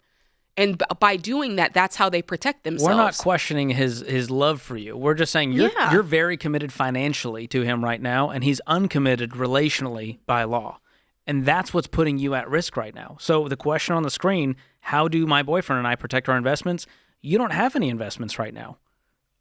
All you're doing is paying someone else's mortgage and living with them. Mm-hmm. And that's fine. Like, I'm not here to, bash you in the head going, oh, we're not dinosaurs going, you got to move out today because of moral reasons. No, it's not moral. You do what you want to do, but you're asking us how to protect yourself. It's either move out or get married, or do this very complicated contract agreement that's going to just make this feel like a business partnership instead of love. Mm-hmm. But those are the only three things we could tell you to do. And I would recommend marriage if he can learn to heal and move forward and rebuild trust, which I feel like 5 years of you being who you are should have proven that by now. I think so, but at the same point, I wouldn't recommend marriage if we're 5 years in and he's still not ready to paint or get off the ladder. I would say, yeah, just wait and see. Backtrack in the relationship. it. And I even hate to say backtrack because it's not even... Nicole, I don't want you to think we're saying go backwards. And I love what George said. It's not even from a moral perspective. It truly is, how do we protect you? The way we protect your assets is to make sure your assets are spent on building your wealth. Because today, the truth is you're a single woman financially. You're not married. So why would you pair your finances? He could high step it out of there tomorrow and you would be jacked. Because today, let's be honest, today, you are jacked for the $12,000 and whatever you've put towards rent. Even if you decided to move on, right? So there's a part of this where it's like, hey, let's cut our losses. Like, let's cut this combination of money today. And it's not out of malice or ill will or the fact that we're not going to be together. And you just have your separate place. I don't know. I would do that instantly. I hope he handles this conversation well. I do hope that he is able to heal and move forward with the relationship. And I wouldn't put it as an ultimatum. Like, I wouldn't do it like that because I don't think it is that. I think it's just... But Nicole can only control what she can control. Yeah. And therefore, that might mean moving out if he's just not ready. Yeah. Man, that's a tough situation, Nicole. It is tough. Sorry you're going through that. Yeah, me too.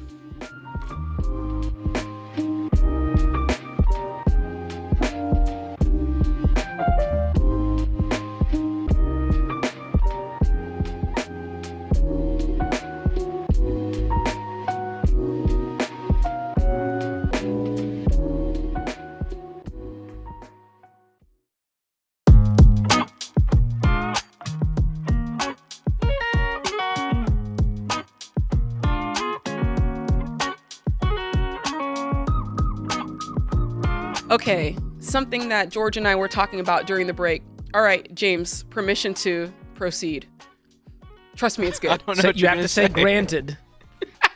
Okay, so during the break, George and I were talking about fun money, right? So fun money is an item that when you're married, it's on the budget when you're out of debt and, through baby step 3 for sure.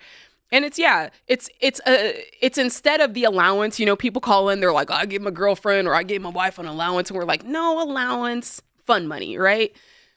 Both spouses should have it as a line item on the budget. So Sam Warshaw, my husband, comes to me the other day. He says, you know what?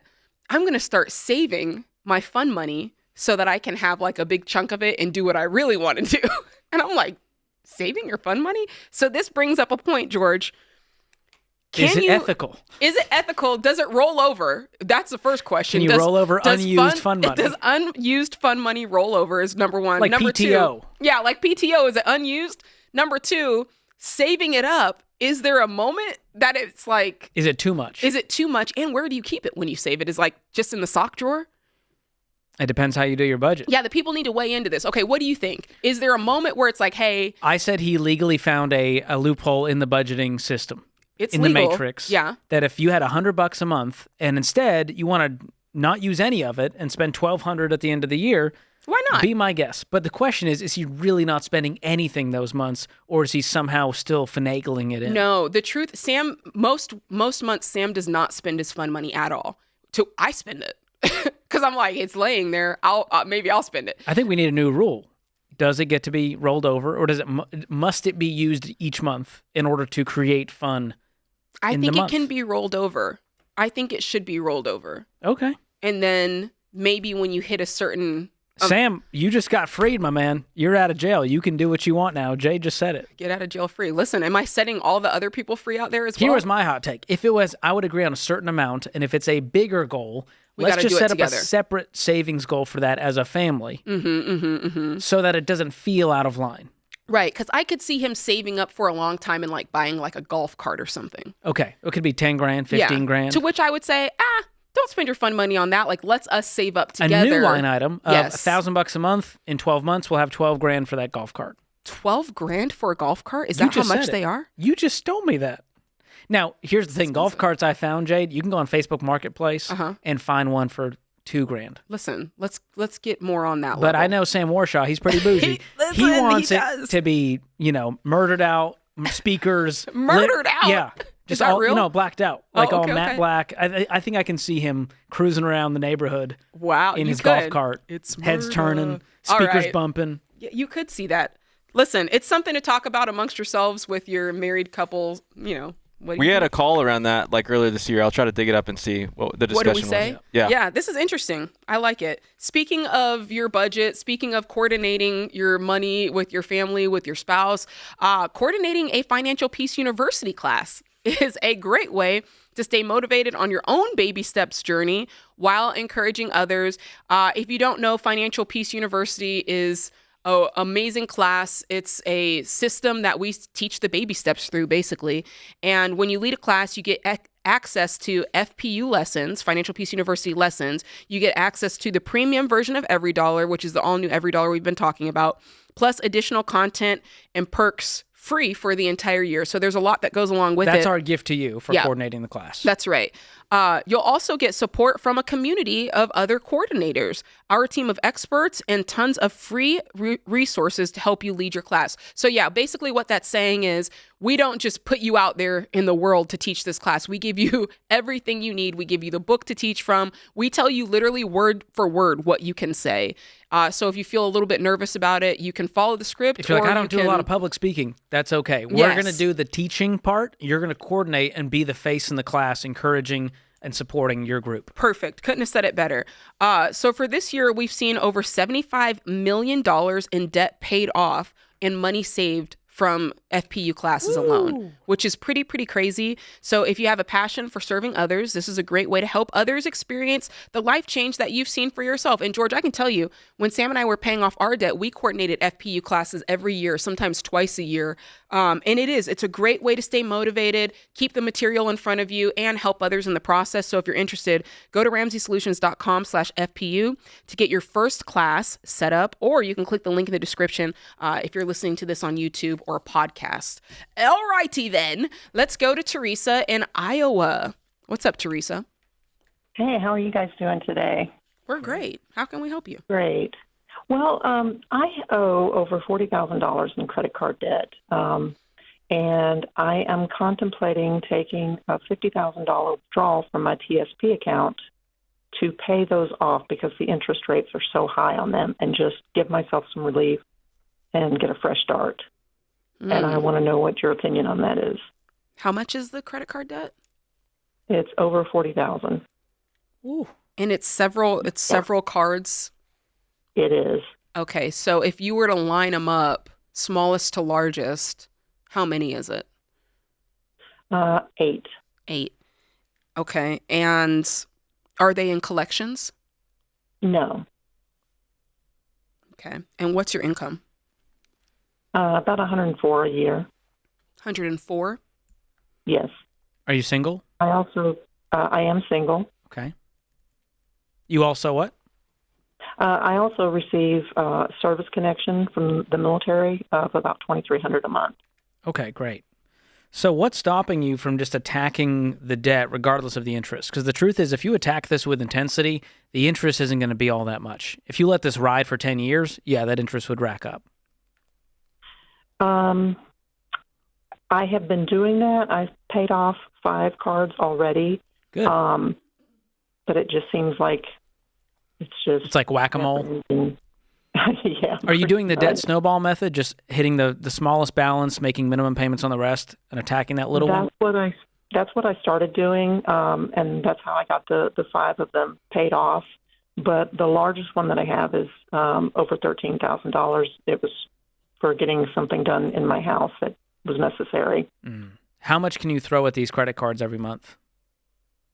I've been throwing about $2,000 a month at them. So I'm confused because you have $2,300 coming in. That could go to the credit cards alone. Mm-hmm. So you're spending all $104 on other things after tax? Well, yeah. By the time that everything is said and done, I have enough left for gas and groceries and a little bit after that. But that's the much. part that worries me because you have a great income. In Iowa, too. So where are the bulk of your expenses going? Right now, the credit cards. Is that $40,000 your only debt, or is there other debt we should know about? My house. Okay, what's that? Tell us what your mortgage payment is every month. It's about $1,230 a month. Okay, so that's not the problem. But are you bringing home like $6,000 a month plus the $2,300 from the military? No, I'm contributing to my TSP. I just received 12%, and I also had taken out some loans from TSP, so I'm paying those back as well. So you do have more debt? I do have more debt. Okay. Yeah. How much is that? What are the TSP loans? There's one for $15,000 and one for $16,000. So let's play this out. You've tried this scheme before, and it hasn't panned out. So what I don't want you to do is go into more debt to try to pay off other debt, because we've realized that's not going to work. Okay. And the other reasons are, number one, it doesn't change the behavior that got us here. And so I don't want to see you back in the same situation a year from now, trying to, again, play whack-a-mole, taking out one debt to pay off the other debt. Number two, it also puts you at risk because you owe your employer back this money to this retirement plan, and you're paying interest on that. Mm-hmm. And number three, you're unplugging all of that growth. So it may feel like, well, it's $40,000, I'll pay it back. What you really are leaving on the table is hundreds of thousands of dollars if you would just let that money grow.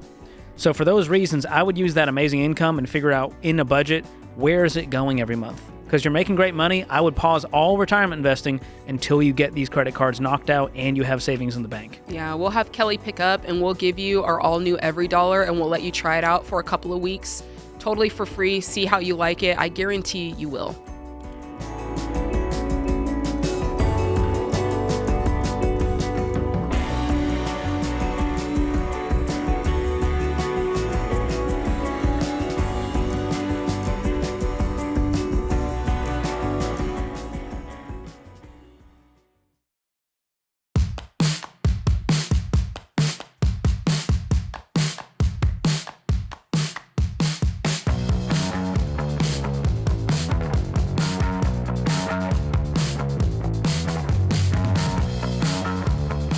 Today's question of the day is sponsored by Why Refi. Private student loans in default can feel like a dead end. Trust me, I know. But Why Refi works with borrowers when other lenders won't, creating fixed rate plans tailored to your ability to pay. Go to whyrefi.com/Ramsey today. Remember, that's the letter Y, REFY.com/Ramsey, and it's not available in all states. Today's question comes from Sam in Texas. He says, I'm 50 years old with a net worth of nearly $7 million. We have no debt, and I'm retired. I want to buy a $100,000 Dodge Viper. My understanding wife is not against the idea, but I'm still hesitant. I've wanted a Viper since I was in high school, and it passes the, quote, burn the money test. Should I pull the trigger, and buy the car?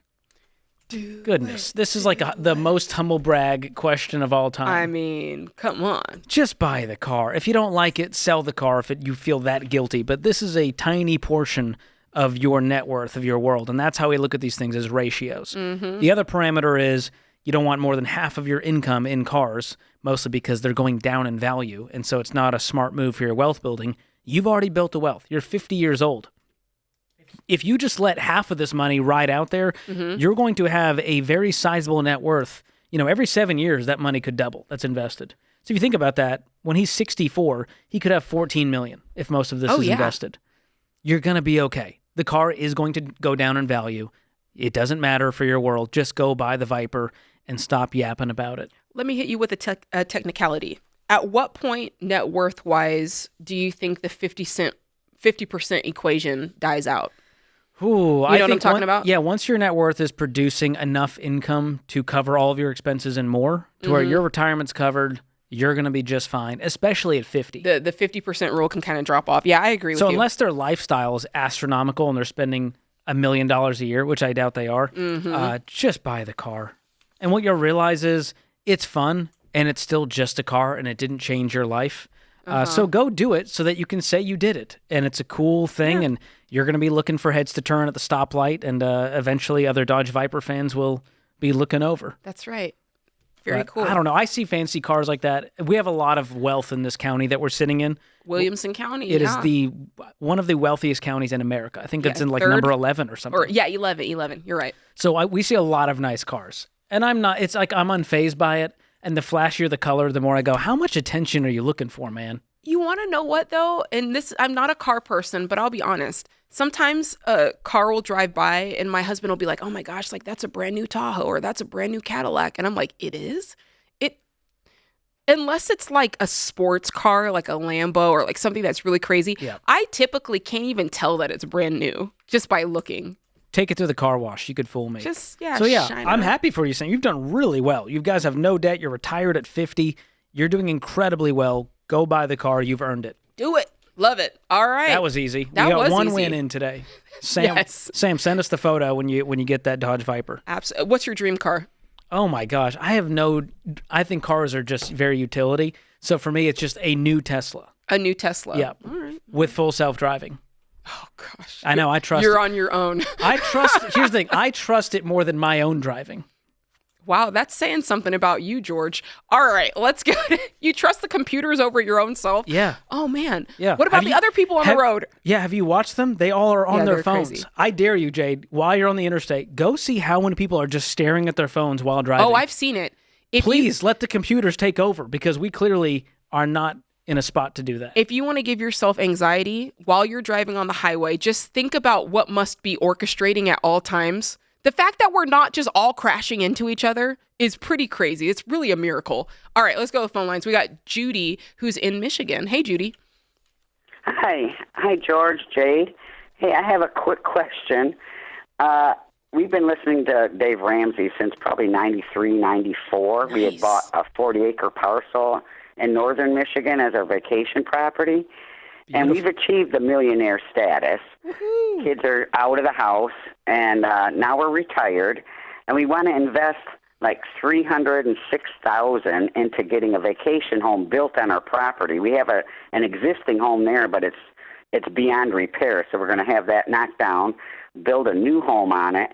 And we're just very anxious about, do we want to get rid of our cushion of money that's in our money market account and invest it in this home? I mean, I think of it as an investment, not a purchase. Yeah. And we're due to sign papers next week, and I'm just thinking, what do you guys think? Well, let me challenge the language, because if it's just a toy for you guys, it's not making you money. It's probably costing you money once you factor in insurance and property taxes.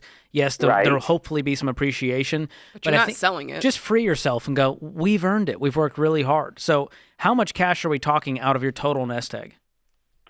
Well, we have about $1.1 million net worth. Okay. We're going to be investing probably about $306,000 into this new build. What's your current house worth? Our existing home? Yes. $250,000. All right. And so you have about $500,000, a little more, sitting in retirement accounts or other savings? Yeah, we have investment accounts into a mutual fund. So the question is, can you guys still stock. retire if you deplete it by $306,000? Pardon me? Will your retirement nest egg still create enough income to cover your expenses in retirement if you remove that $300,000 that was growing for you? I'm thinking it will. I mean, we bring in between Social Security and our pensions about $80,000 a year. Great. And we have about $250,000 in our mutual funds. That's outside of retirement? So you're not even you're living basically only off Social Security and pension. You're not even touching a nest egg? No, not even. Okay. How old are you two? I'm 67, soon to be 68. He's already 68. Okay. And you're going to use, let's say, a 306 out of how much of your retirement? Retirement, well, I just have my net worth as... Because you guys have the cash. You're going to use cash to do this. Correct. Okay. We're buying cash, yeah. Yeah. So if let's say you let the other, let's call it, I don't know, $400,000, $300,000. Right. So if you just let $300,000 sit in there until you're, call it 75, you're contributing nothing to it, you would still have about $600,000 by then. Right. If you didn't touch it. So you would double your money from 68 to 75 if you didn't contribute anything, but you also didn't touch it. Right. So the question is, can you survive off Social Security, pension, and $600,000 to cover you for, let's say, future health care expenses and whatever else, inflation? I think the answer is yes. Do you? Okay, because that's the scary part. Is everybody in good health? Are you healthy? Yes, both of us are healthy. It's just that our age, it's like, do we want to get rid of that cushion? I mean, because we've always been happy with this cushion of money. It's nice to have the cushion. The one thing that makes me think, and I'm not saying that this is enough to change my mind, but the vacation house is on property that you already own, which means, let's pretend something crazy did happen. It's not like you would just up and sell this property to an outsider because it's on your personal property. Right, correct? Am I right about that? Could you parcel it out if you had to one day? That's what I'm thinking. If things went really sideways, we could always just sell the property with the house on it and have that money. Just that piece of the property. I keep saying this is an investment for us, not so much a purchase. But again, it's not going to make you guys money. So I'm just scared you're going to go, well, we're trading one investment for another. Well, one is actually growing, and it's going to double every 7 years. The other might grow at 3 or 4%.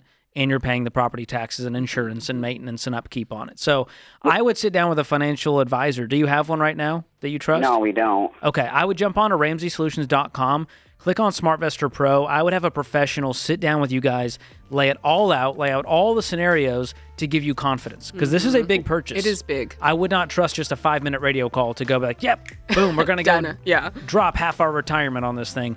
I would get some more info on that. But I think you're on the right track. I think you're going to survive either way. And I think it's time to enjoy some of the wealth you've built.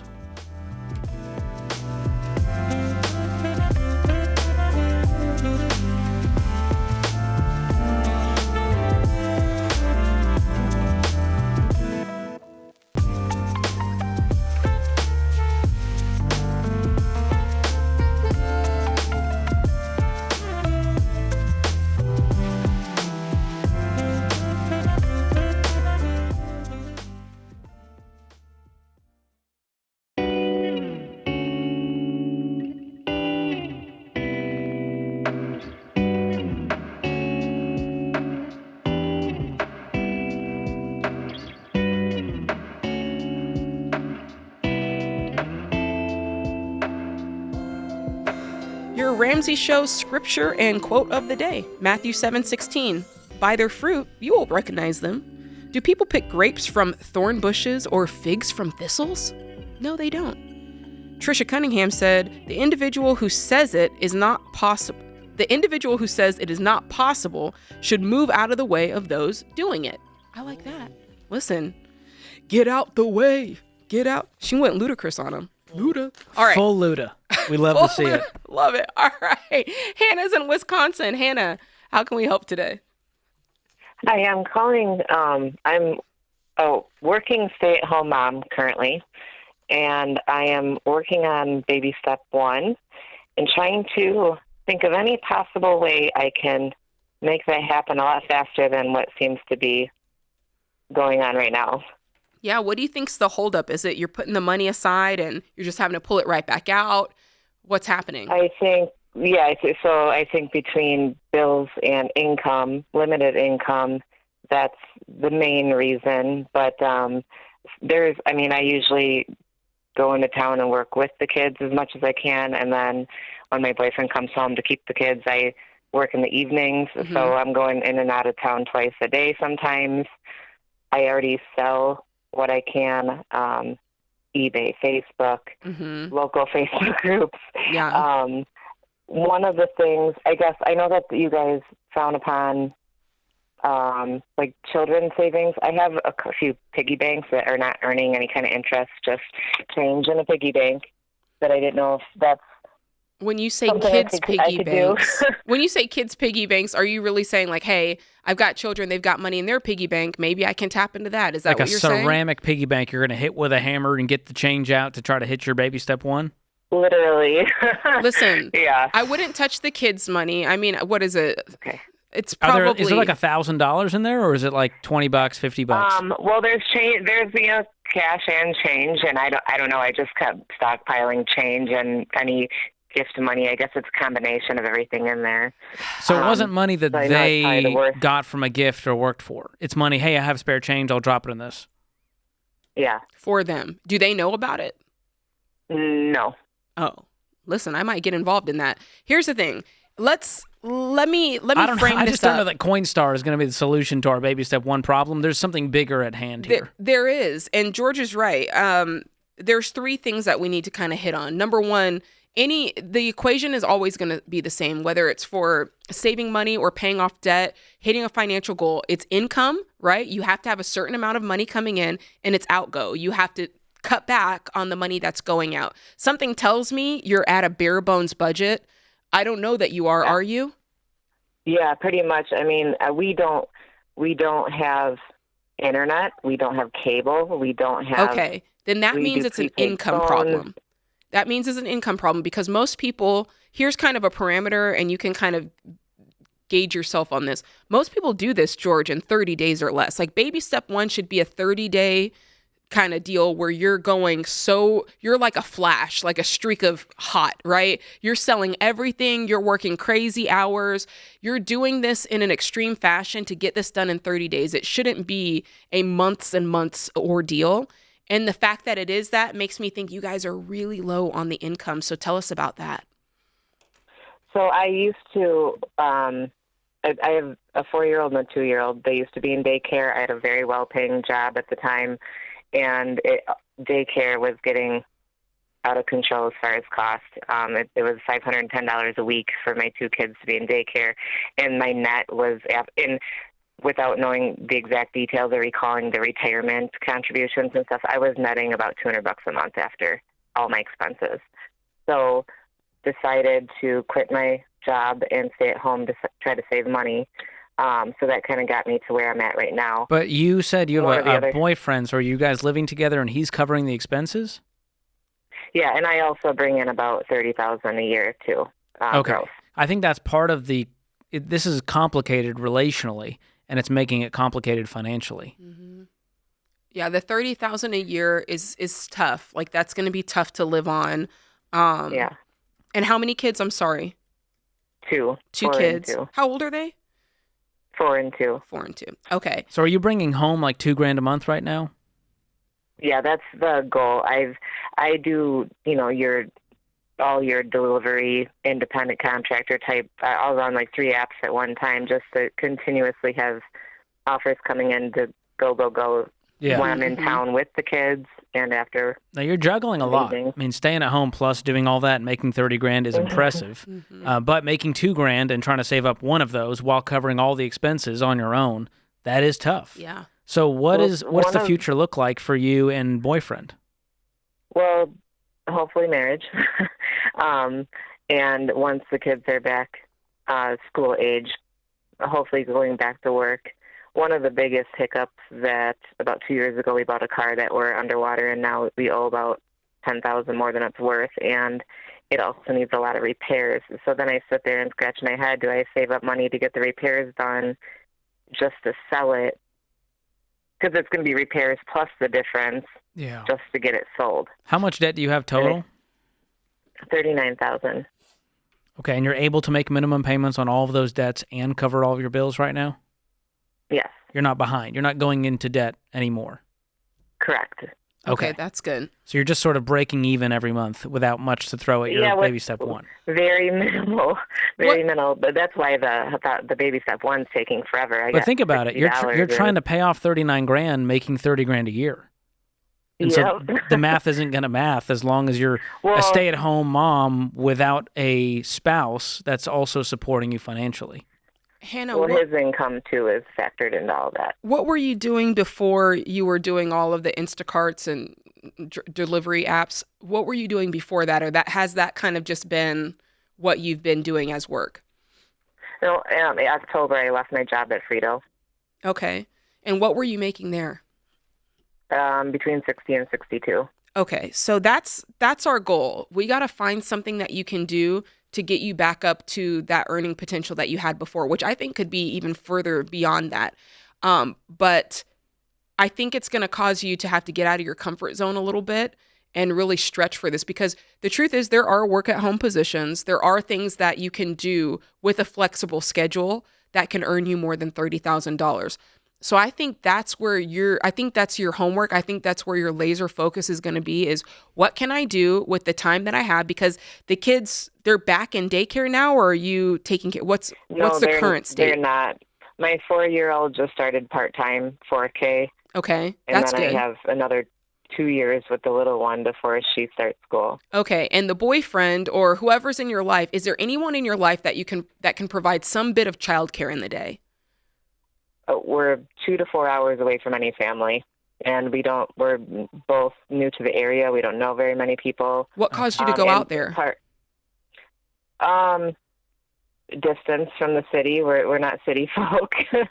Okay. We like to be out in the sticks, as they would say here. Well, there's part of that you're cutting off work opportunities for you. You're cutting off, like you said, relational opportunities to get help in the areas that you need.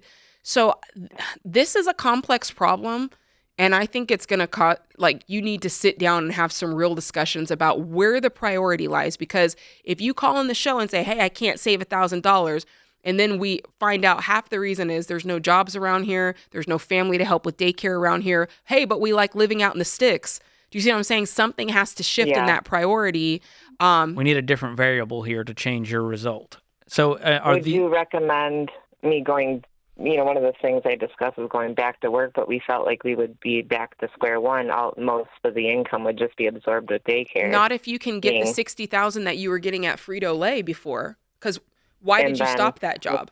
You see what I'm saying? I think, like I said, without me recently just catching on to Dave Ramsey's methods, I think I was probably contributing too much to my 401k. You were doing too much at once. Yeah, but we now know taking home more. We now know that you have the capacity to earn, right, $65,000, and that's really what you need to be looking for. Listen, I trust you can do this. All right, guys, that does it for the show today. Thanks for hanging out with us. Remember, there's ultimately one way to financial peace, and that's to walk daily with the Prince of Peace, Christ Jesus.